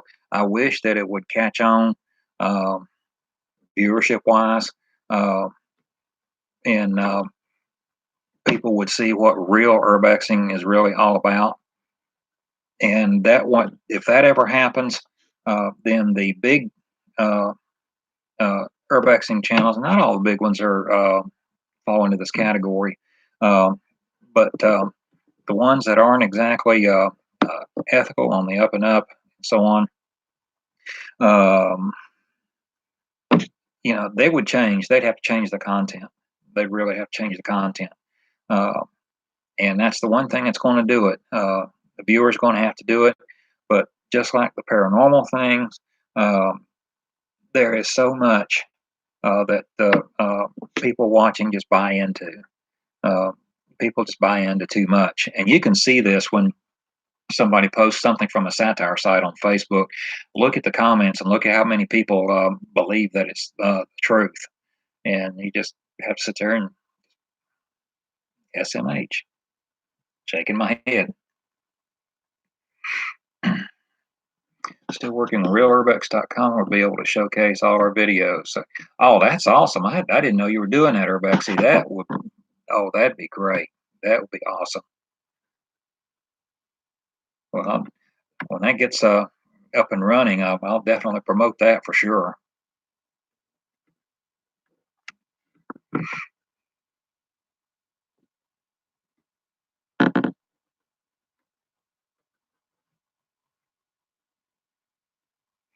Yes, Urbexy, that's right. The Onion, the Babylon Bee, you name it. Any satire site out there, check out the comments. And you're thinking, oh my land, people, come on. It's no wonder stuff gets started in this country. No wonder, and it's no wonder that you know. Oh man, it's just incredible. It's just amazing. Um,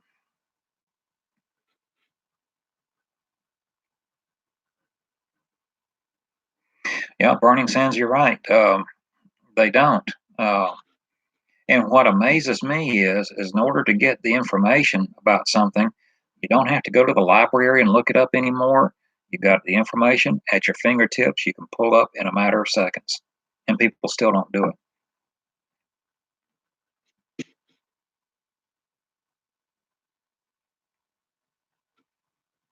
Yeah, CF, I've seen that too. Uh, every noise, every reflection. Um, yeah, and there are some things that you can actually see in the video that would explain it perfectly, uh, whatever it is that happened.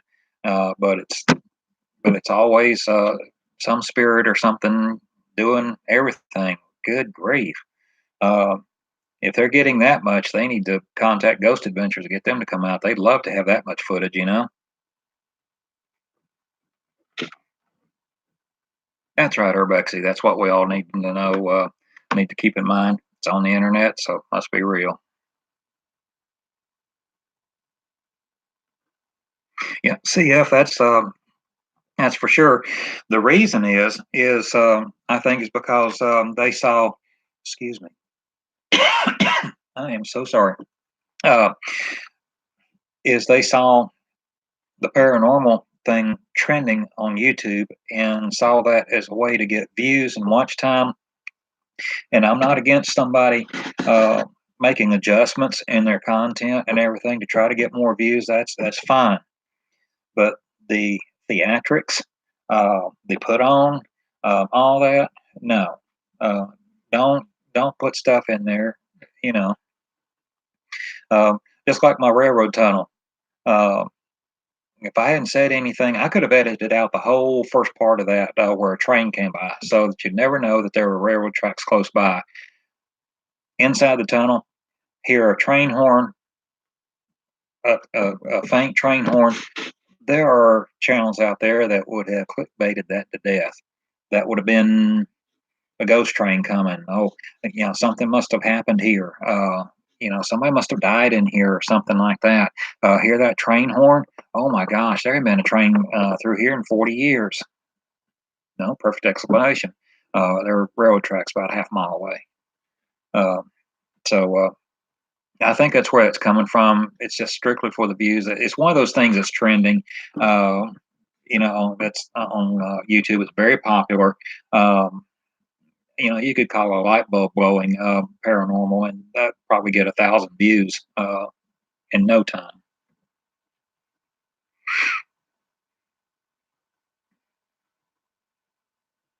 Now, I hadn't seen that about the proper people. Oh my gosh. Wow. Yeah, burning sands, that's for sure. I was just using them as example. They, if somebody's out there getting that much paranormal activity, then Zach Bagans would be delighted, probably. Uh,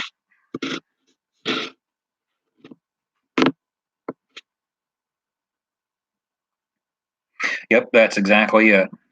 That's it in a nutshell. CF, that's what I took 10 minutes to say. Those are people that just want views, and their content type or quality comes last. That's exactly right. Uh, they'll go with what's trending instead of their claim to fame. There's a couple of YouTubers, um, and their claim to fame was urbexing and daily vlogging, just everyday stuff. And one of them has uh, tons of subscribers. That was his claim to fame, starting to get into the paranormal theatrics. And I thought, no, don't do that. Stay with what got you there, because because you ultimately you're gonna lose out.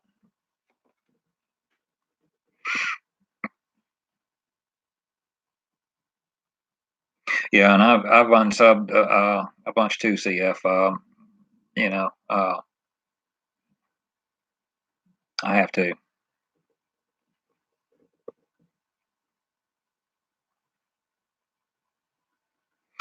Yes, that's for sure. And Urbexy, have you ever noticed uh, uh, when something is claimed to be maybe or possibly paranormal, but maybe not? Maybe it's something else. Have you ever noticed how many uh, uh, paranormal experts show up in the comments? It's actually pretty entertaining sometimes. Uh, I made a comment like that one time on one of those channels, and they were perfectly good with it. The creator's perfectly good with it, accepted my explanation. I said, well, this is probably so and so and so and so, and then here come all the experts out of the woodwork, uh, telling me I was wrong. Okay, well, you weren't there either. I was just saying what I thought it was. That was it.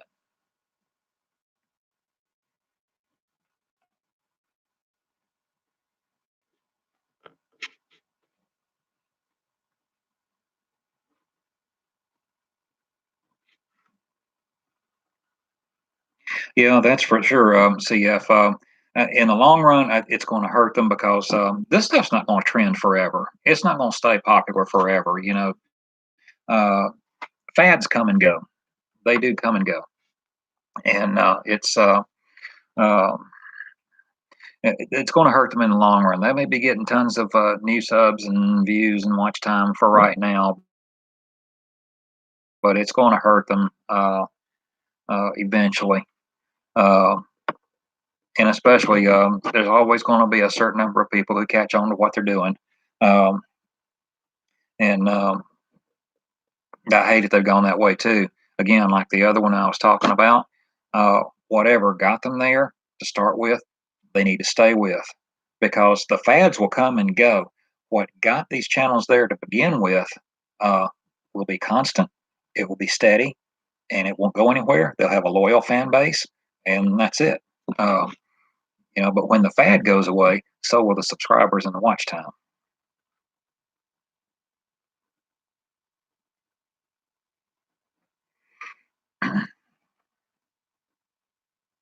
Yeah, everyone who owns a car owns a ghost box.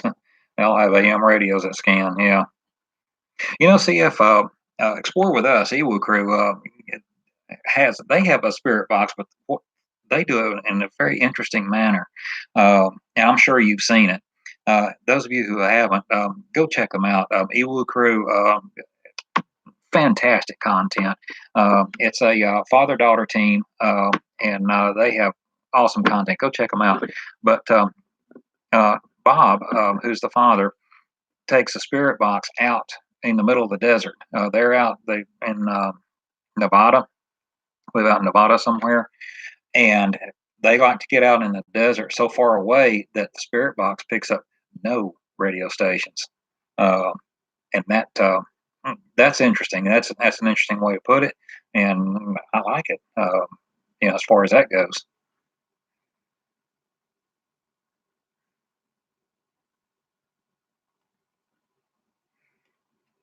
I honestly had never put much stock in it. Um, if I was into paranormal investigations, I'd do it the old school way. I saw on television years ago when I was a kid where they didn't call it paranormal investigations in those days, but it's on some TV program where the guy would take a portable cassette player, a recorder, and set it on a grave and just let it sit there and record for a while and then play it back. To me, that's far more legitimate than radio chatter because those spirit boxes to me are too easily programmed. It with today's technology, it'd be so simple to program those to respond to your voice. You have cell phones now where you don't have to train it to your voice. Voice commands work right out of the box, right out of the box. So to me, a lot of those spirit boxes can be programmed for responses, male, female, whatever you want. So if I was really into that, I wouldn't take it seriously. I wouldn't trust it. Is what I'm trying to say. I wouldn't trust it. The only one that I would trust would be one if I had the expertise to do so that I built myself. Otherwise, I'd stick to the old school method of just recording and see if I got anything. And there are some that still do that don't use the spirit boxes. I've seen a couple that still do that.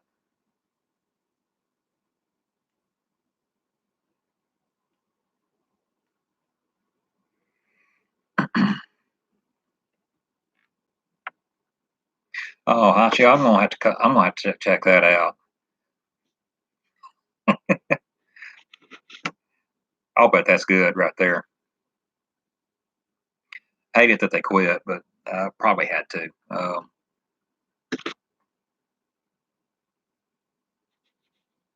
They probably got families, got married, got families, and so on. Probably why they quit. But glad the videos are still there. I'll check that out. And yes, we need them back.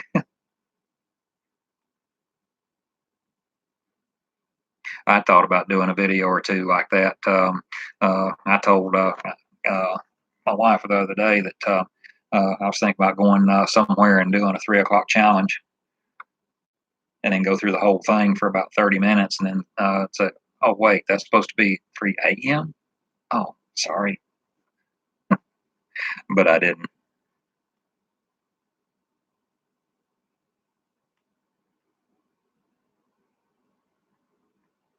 Yeah, that's true, Urbex. Uh, it's very short sighted to do stuff like that. It's very short sighted because eventually they're going to have viewers that are going to dump them sooner or later anyway. As I said a while ago, fads come and go, and when the fads go, then their viewership is going to go. It's going to go with it to the next trend, to the next fad, to whatever takes its place. So it is a bad mistake to get away from what got you there in the first place. You know, so I don't understand the short sightedness. It's playing a short game and not a long game uh, at all.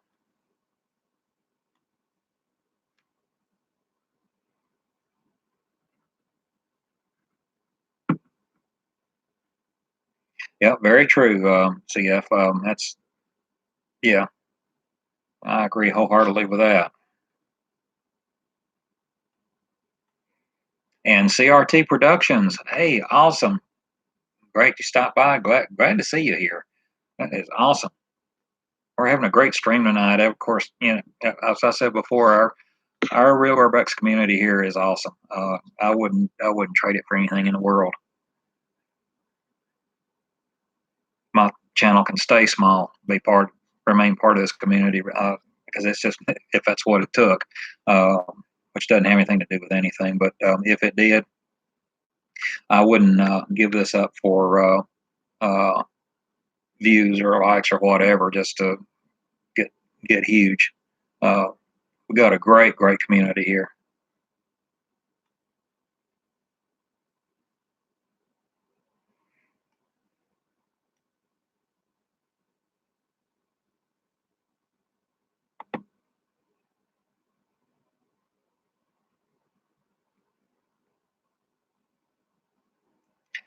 Watching a stream, big YouTuber last night, totally unrelated to Urbex, just searching on YouTube for ridiculous clickbait ghost videos and laughing at them. Cool. Yeah, yeah, and it's not hard to find the problems with them.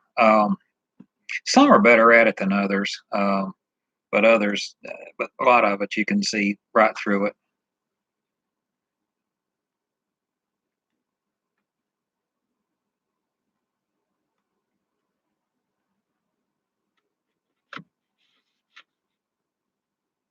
Yeah, so yeah, that's for sure.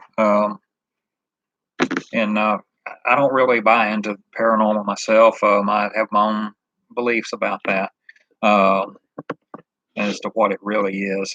And and you're right, they are far more believable than the majority of them. Because for one thing, when they get nothing, they tell you. They keep it in the video. They don't manufacture stuff. Nothing is nothing, and that's it. And yeah, that's cool when they come to your stream. That is just awesome. Of course, they're great people anyway. That's they're really cool. I wish that I could do a collab with them at some point. I could travel and do a collab with them, but that'll probably never happen. But I just love just not necessarily even a collab, just hang out with them. But great content, and they are far more believable because they do. Stay away from the cheap theatrics. They in order to get views, they're not going to lie about it. They're not going to make something up. You know, oh, I hear rustling over there. That must be a spirit. No, it's an animal here in the wilderness. And I have heard that. You know, those that go to haunted places in the woods, man, we're hearing all kinds of sounds tonight.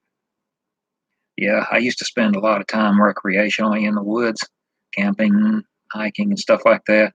Yeah, at night you're going to hear tons of stuff in the woods, and I'd be like, "Thanks for letting me know, though."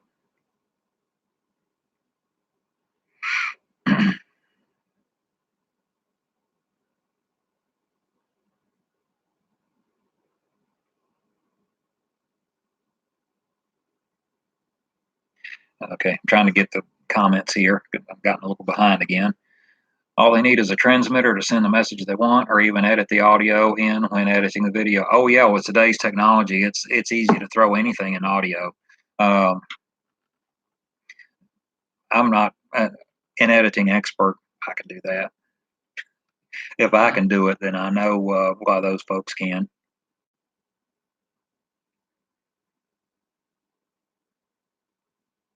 I took electronics and know exactly what the spirit boxes are. They're just scanning radios set at a rapid, short locking scanning speed. Yeah, that's it. Long and short of it. And it's again, if I was going to do that, if I was going to be into that, I'd do it straight old school recording. If the recorder didn't pick up anything, all right then, uh, it'd be just be nothing, and that would be a lot more reliable because when the recorder's running, it's only going to reproduce the sounds that it picks up. Uh, I never have really bought into the spirit box thing. And some of the folks that use them, they don't understand some of the quote responses that they get from them. There's a reason for that. And it's not that there's something using it to talk to them either. But what's funny, I've seen a video or two where they actually got music, and I thought, well, just because somebody's passed on doesn't mean they don't like to have a good time, I guess. Old time rock and roll, whatever. Yeah, they quit because going off to college and friends going different ways, education and families growing up and all. Yeah, that's what I figured, Hashi. Uh, that's what I figured they did. What happened? But glad they left the videos up. I have to go watch that. I got to check that out. I think I'd enjoy that.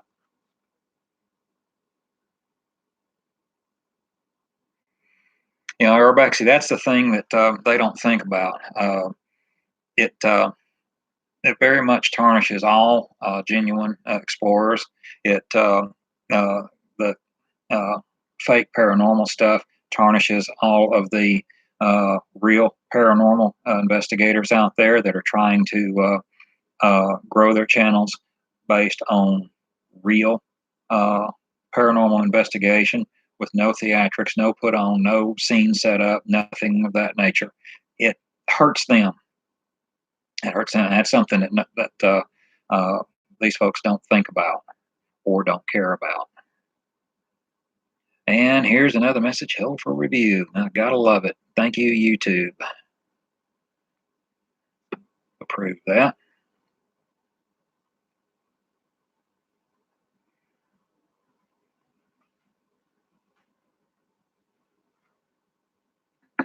Yeah, CF. That's what I intend to do.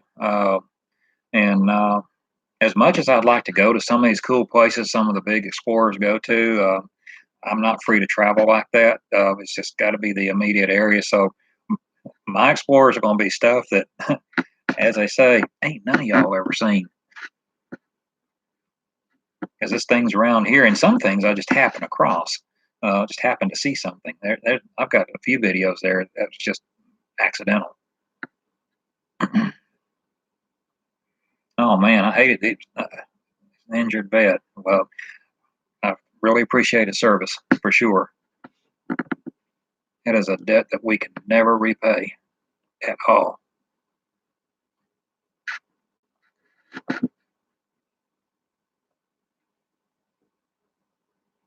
Stream was hilarious. Unfortunately, he didn't leave it up. People who make those videos won't stop as long as they're equally dumb. People who click on it, yeah, that's true. Not only click on it, but believe it.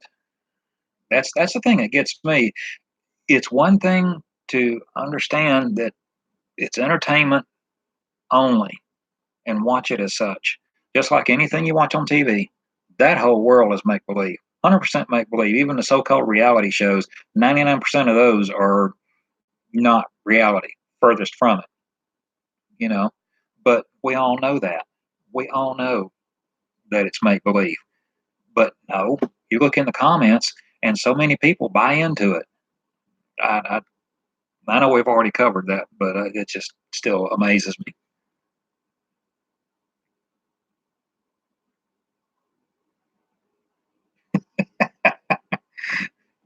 Urbex, yeah, that's true. Uh, a ghost has a built-in radio transmitter. Well, supposedly, and I've heard this explained, is that spirits have the ability to, when a certain word is spoken on airways somewhere, um, yes, no, or a name or whatever, they have the ability to momentarily stop the scanner right there, so that word will come through on the speaker. That's what's been explained to me. Uh,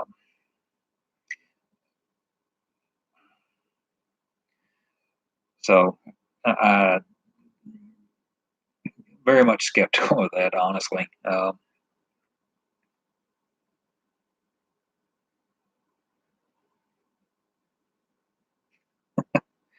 Burning Sands, yeah, that'd be a trio.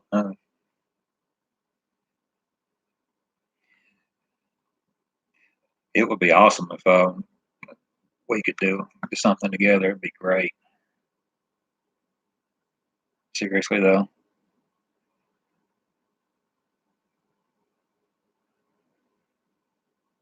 that's true. CRT. Uh, and you look through the comments on a lot of them, and they do buy into anything. It's amazing.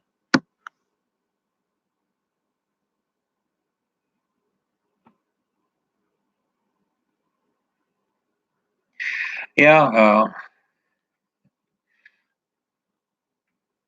I mean, so I got.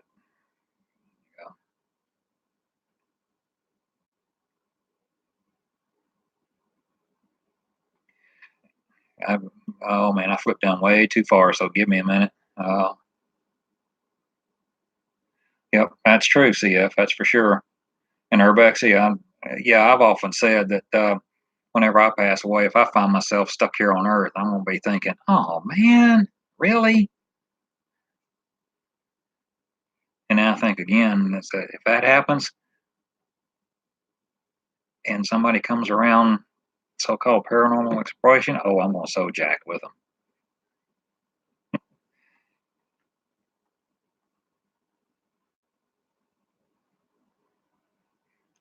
Yeah, burning sands. That's true. A lot of times you hear nothing when you do that. Uh, Crawl this down a little bit. I just it flipped way down and I lost my place. So catch up here. And yeah, Urbex, I'm the same way. If that's true, then I'd be going everywhere that I couldn't go when I was alive. Absolutely.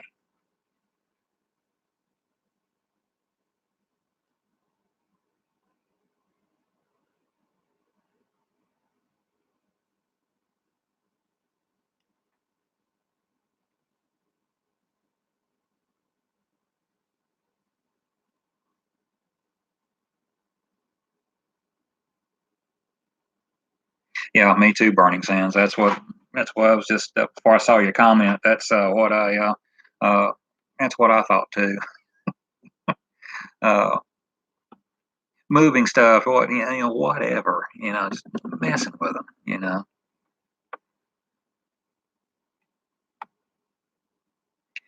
Well, breaking the shell. Good evening.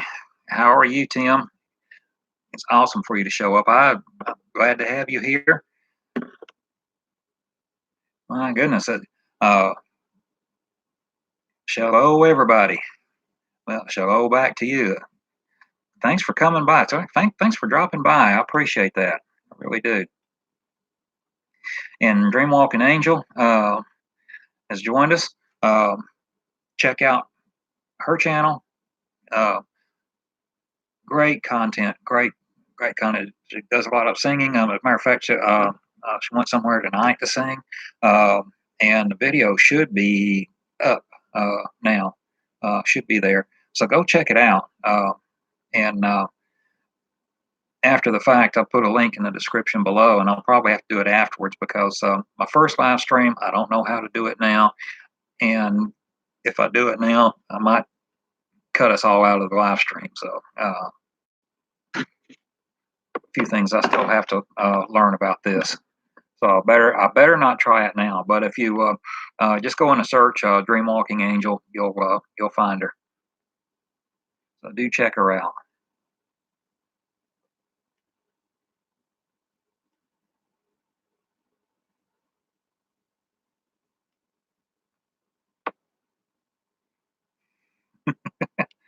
Eating that awful fish on your live stream.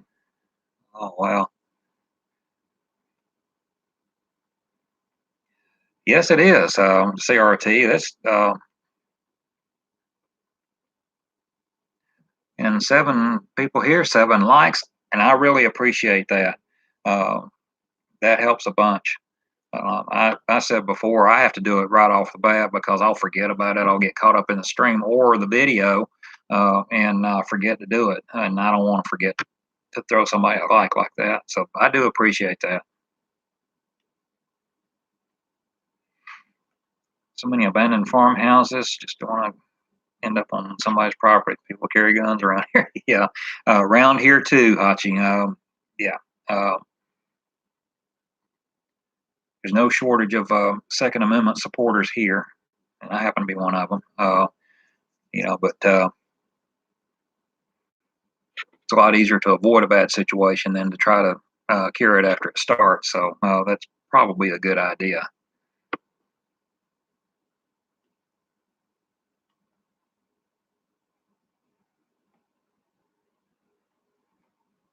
And I just did it again. YouTube needs to have a little bit easier way to scroll down the comments. Maybe I'll mention that in one of their videos. Maybe they'll do it. Not really.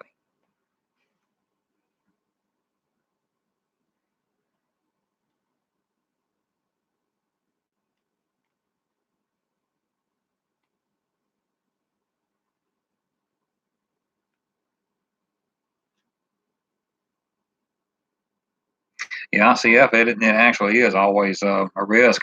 I did a farmhouse that I just happened by, and it was on a highway. Did this one some time ago. It was an old farmhouse style house, and probably was a farmhouse back in the day, and originally probably a lot of land that went with it. And while I was inside, I heard a conversation going on coming from outside, and it sounded like it was getting closer. And I thought, oh, you know, and so I got into a more strategic location than where I was. In other words, one where I had an alternate exit out. What it turned out to be was there was one guy walking down the road having a conversation about himself. Uh, he would say something and then he would reply. I thought it was two different people. It sounded like it. He went on, and that was it. So, uh, food challenge. Oh boy.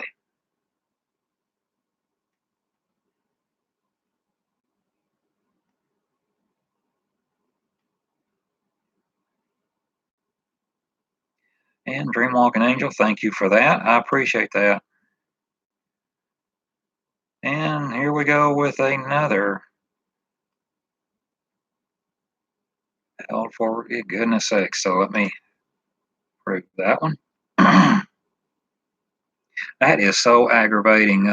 Even on my little channel, I have to check uh, the things that are held for review. Occasionally, it'll be because of a word that I don't want out there. But that's very occasionally. Most of the time, I see no reason for it to go in there. That's something else YouTube could work on instead of Studio Beta or Tau Epsilon or whatever.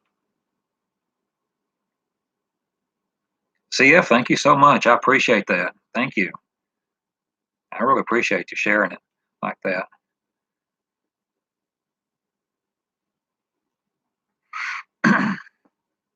Yeah, CF, I'm surprised. Matter of fact, I got 7 watching and got 8 thumbs up now.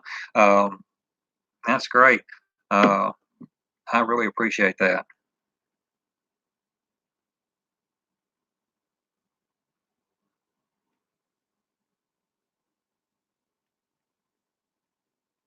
Yeah, CF, that would be awesome. I would appreciate that for sure. That would be awesome for you to do that if you were talking to me. I don't know if you're referring to me rather, but yeah, that'd be cool if you wanted to do that sometime. Urbexy, thank you. I appreciate that. Thank you so much. And Dream Walking Angel, thank you for sending that out on Twitter as well. Thank you. Hachi, if I somehow became a ghost, I'd be an eternal prankster. Mess with people every chance I got. Absolutely. Especially the YouTubers that go out looking for it. That would be me.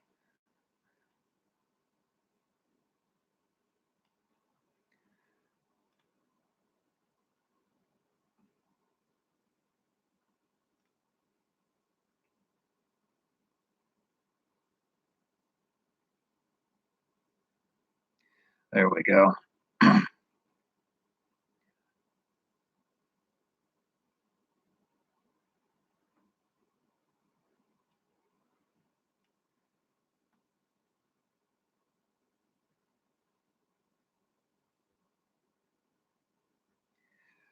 Okay. There we go. All right. I did it again. Just zipped right on by. I had to scroll back up to get back to my place.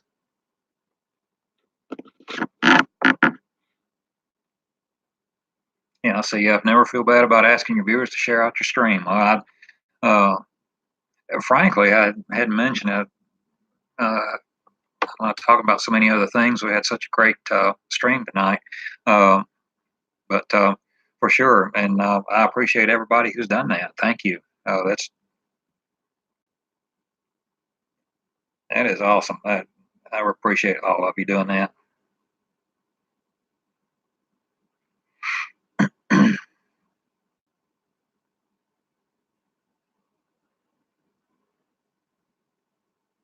Yeah, Dreamwalking Angel. I had to approve it uh, in order to get it to show.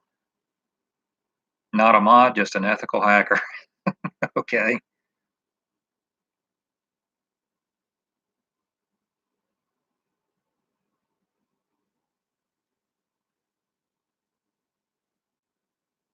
The Scottish Tech Ninja. There you go.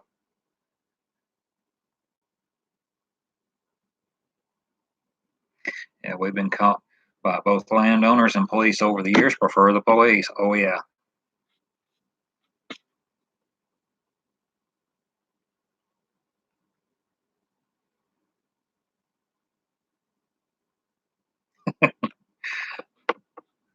Yeah. Dream walking angel. Yeah. Okay.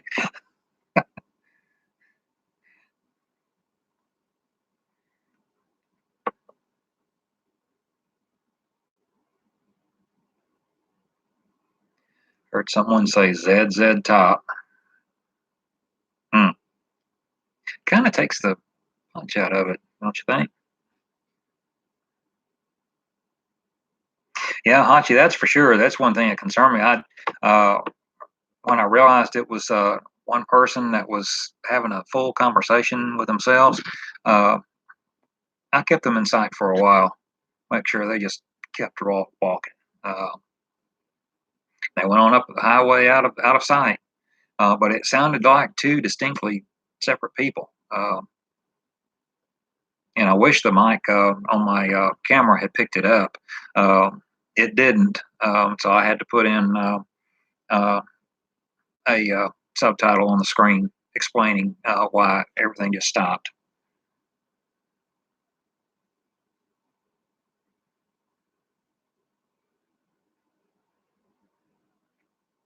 Yeah, Dreamwalking Angel. This guy was answering himself. That's why I thought it was two people that were coming towards the house.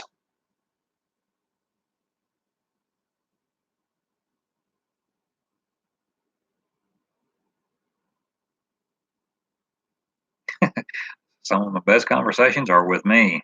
Okay.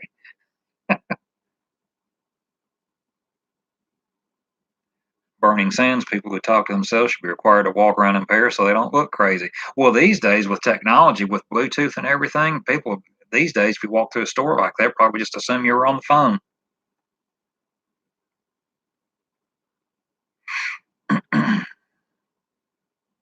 Yep. See, I've just said the same thing. I'm just now catching up with it.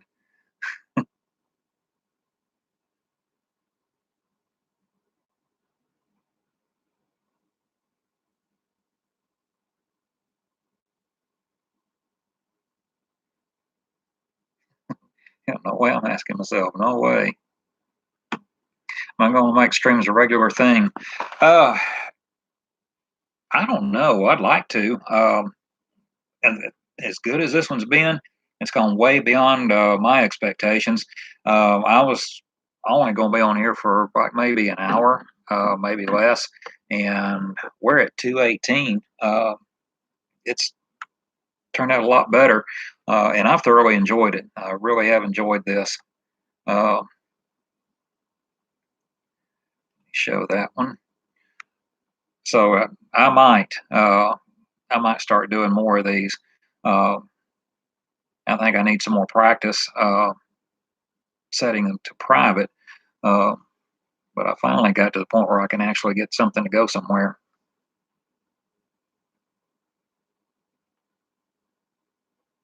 Oh, Hachi, I appreciate that. And Burning Sands, thank you. Yep, that's our group here. They show absolutely, absolutely.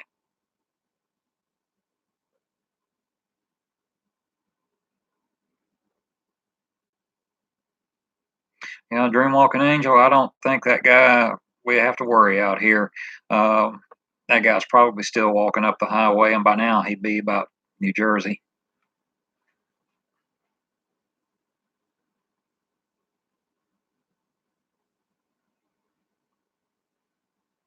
Yes, Dreamwalking Angel. I agree about Epic People. These are great folks and great content on their channels. Um, and so I've thoroughly enjoyed it.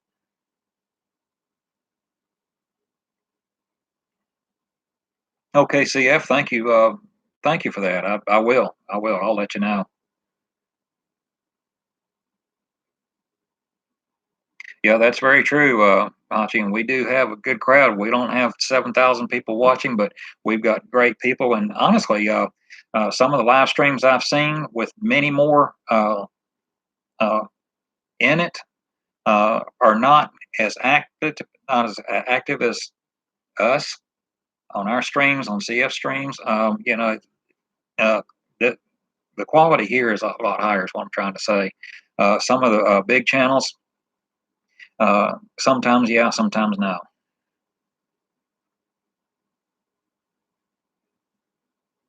Well, Hachi, run applies too. I think live streams are run if you got a good crowd. Yeah, it kind of runs itself. Uh, Fun too.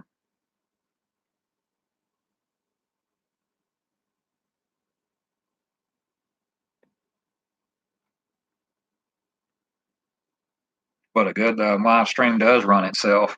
I've seen some big channels where it just stagnates and it'll show like 100 and some odd people watching whatever, and it's nowhere near this. Nowhere near this. Yes, CRT, we sure do.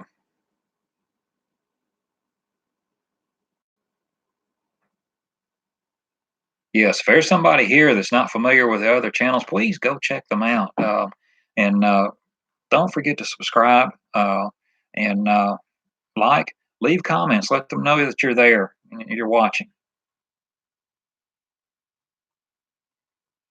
Yes, CRT, and I've seen some awkward streams, and frankly, I felt sorry for the person doing it sometimes.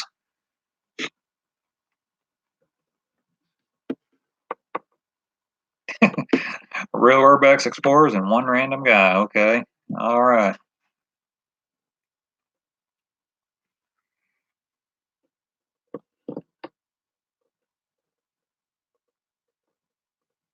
Yeah, he's a car guy. That's allowed. Okay. Yeah, absolutely, absolutely.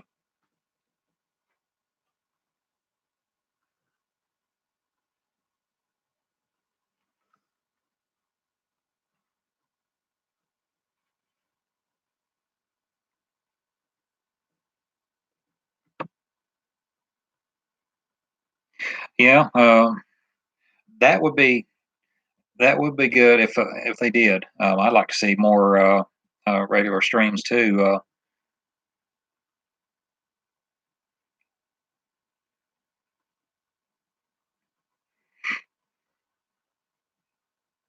CRT, you love to do goofy streams, but your internet just can't handle it. Yeah, ours is a 1990s style. Fiber optic has kind of passed us by.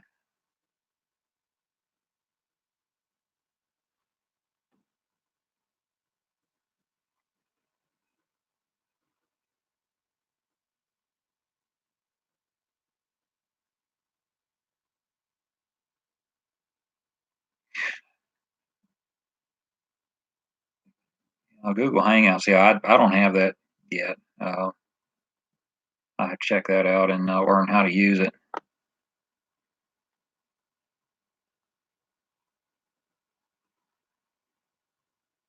You know, Hachi, let's see, Green Walking Angel, tell them what you have sitting in the carport. It's uh, Hachi, it's a 68 Ford Galaxy 500 that my late father gave me when I graduated from high school years ago, and I've kept it.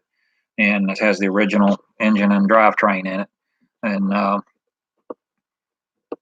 And he didn't have any idea I was going to keep it that long. And I told him one time, I said, "Well, I hadn't worn it out yet, but I still have it, especially now."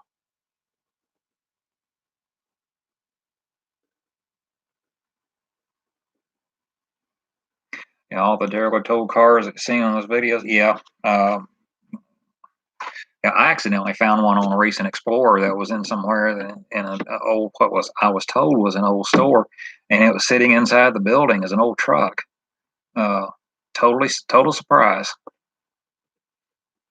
Although unfortunately it had been deteriorating for a long time. So uh, somebody did anything with that. The engine block was still in it, but Engine block and the frame would be about the only things that would be salvageable on it.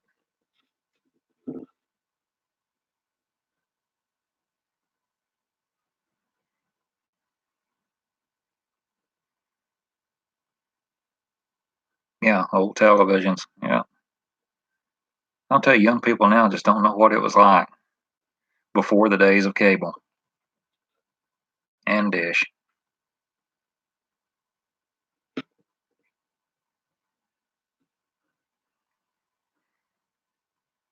If you're in a good location, you got 5 channels.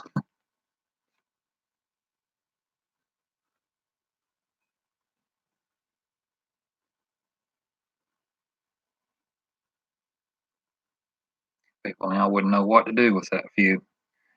Although if you never, you don't miss that what you never had, and we couldn't even imagine then what we have now.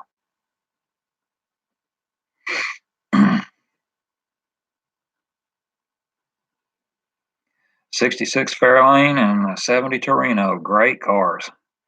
I remember them well. He became a Pontiac Toyota guy. How did that happen?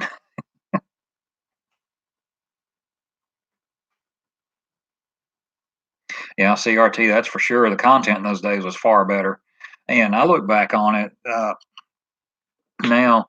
Uh, Sometimes I'll mention something that I saw in the news when I was about 10 years old. And I said, well, you're just a kid. How did you know that? Well, when you only get about 4 or 5 channels, there's only one thing on during dinner hour. That was the news. And that was it. So all us kids were well versed in what was going on in the world because there wasn't anything else on TV while we ate supper.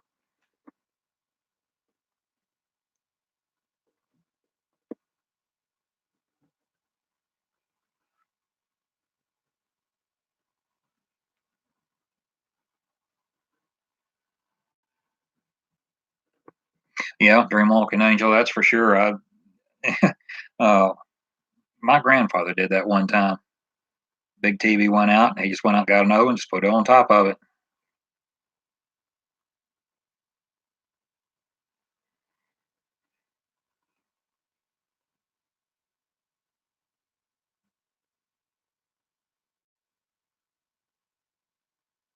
Man, 62,000, 2,000. Yeah,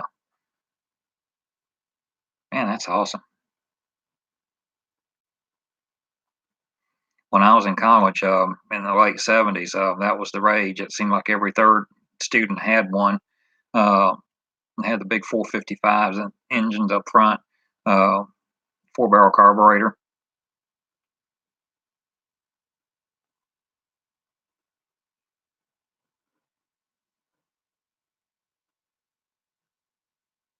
Yeah, Burning Sands, that's right. When the president was on, all 3 channels. Exactly. And even when, as a young kid, you knew what was going on. Uh, you knew it. And the president making a speech back in those days was a big deal. That was a huge deal. Um, kind of like the space program. Whenever there was a launch, um, a big deal.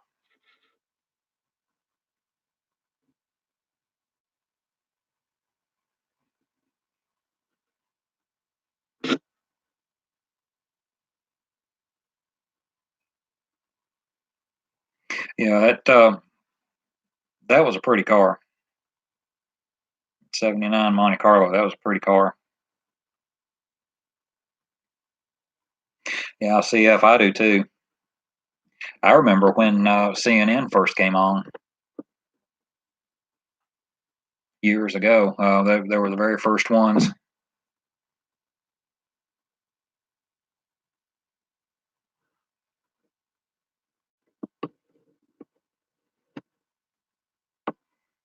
Oh, that's cool. Smokey and the Bandit did it for you, huh? 13 when you saw it and became obsessed.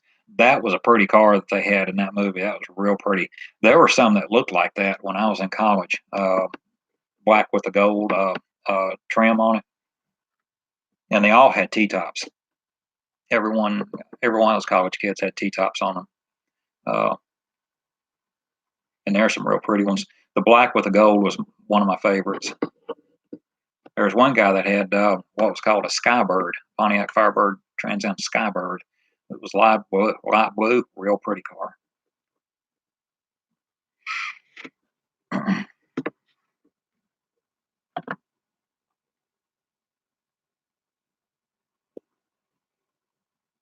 Yeah, Urbexing viewing was a lot better in those days.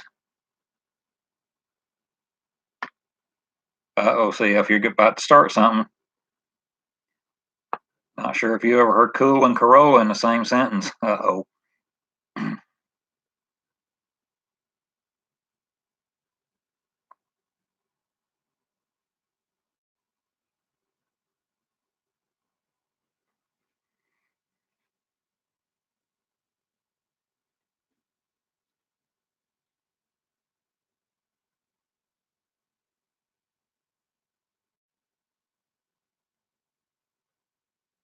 And speaking of Smokey and the Bandit, the outtakes at the end were hilarious. They were as entertaining as the movie itself.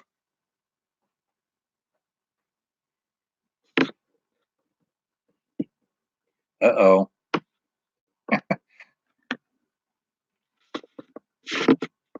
CF, I think you started something.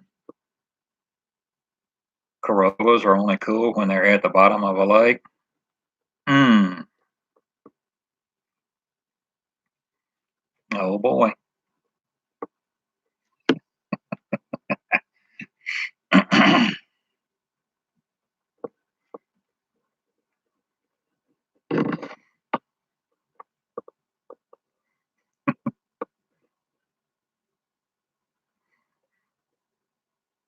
No need to be sorry, my goodness. Yeah.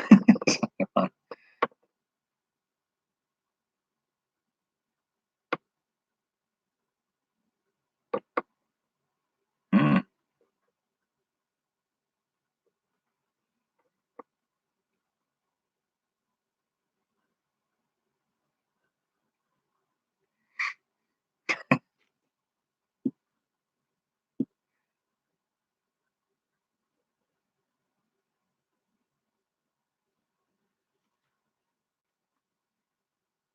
Yeah, that's what I was thinking. 76 Corona.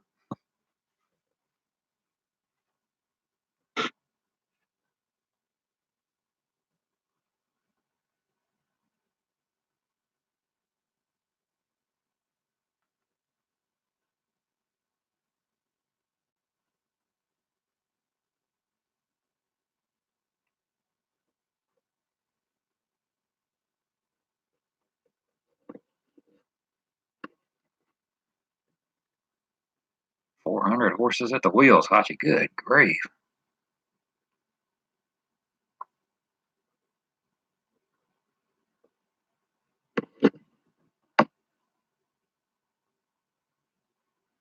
Yeah, and that's when they were putting turbos in just about all everything then. Uh,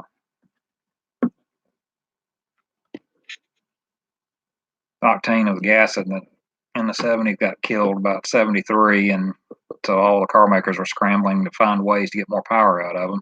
Some succeeded.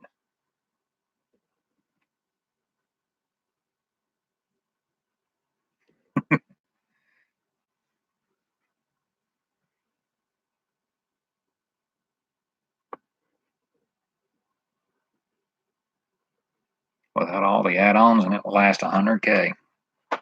One of my favorite cars is a Corvette Stingray. Those were slick cars when those came out when I was a kid. Oh my goodness, I loved those cars.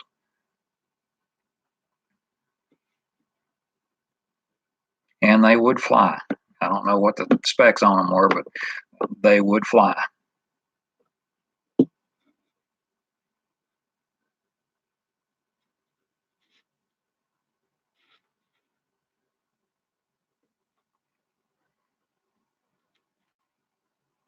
Yeah, CF. That's something that uh, they went to, and I thought it was interesting how the automotive industry comes full circle like that.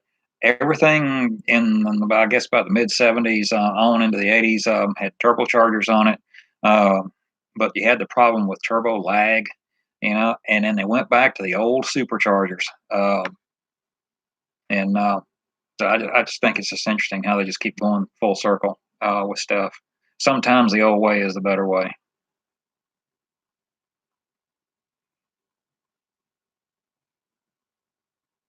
Yeah, 675 with wheels. That's warm.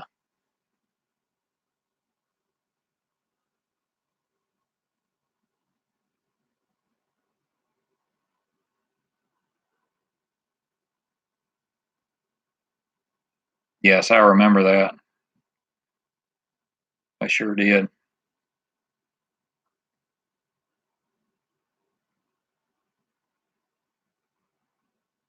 My next door neighbor used to have a little Pontiac. I think it was a Sunfire or a Sunbird, one of the two. His wife drove it to work, and that thing, he had to work on that thing. Everything that thing was shot. It had a turbocharge on it, and the turbo went out on it one time.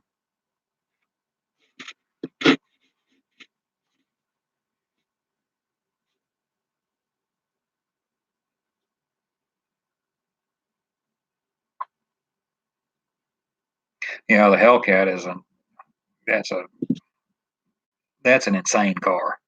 That is insane.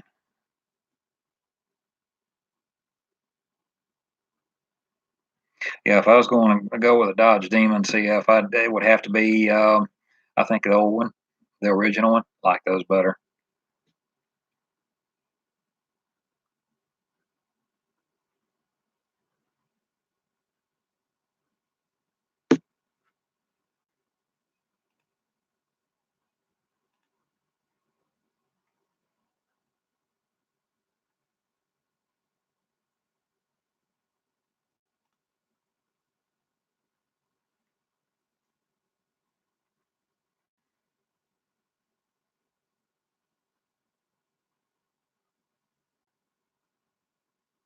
Actually, I haven't seen that. How in the world they manage that? I, I'd like to see that.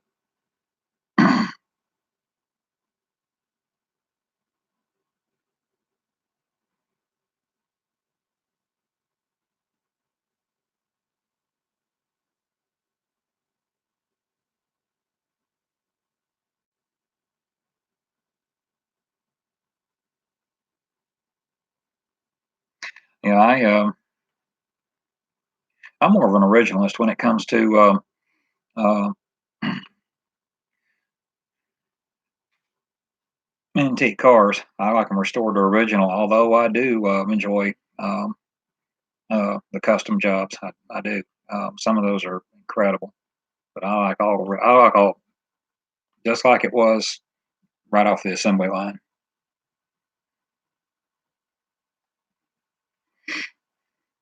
Yeah, Burning Sands. Okay, well, I appreciate you coming by. I understand that, and so thank you so much for coming by, and great to hear from you. You have a good night too, and a good rest of your weekend. Thank you again for stopping by.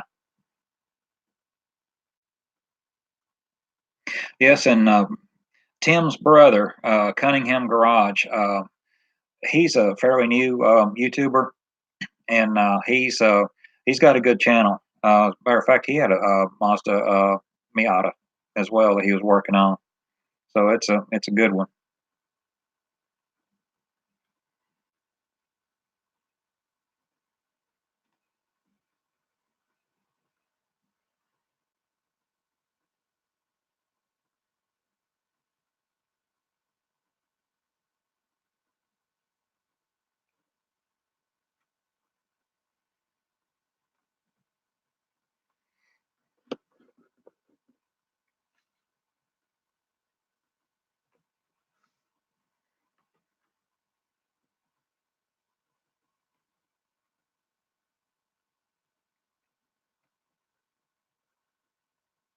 Ah, that makes sense.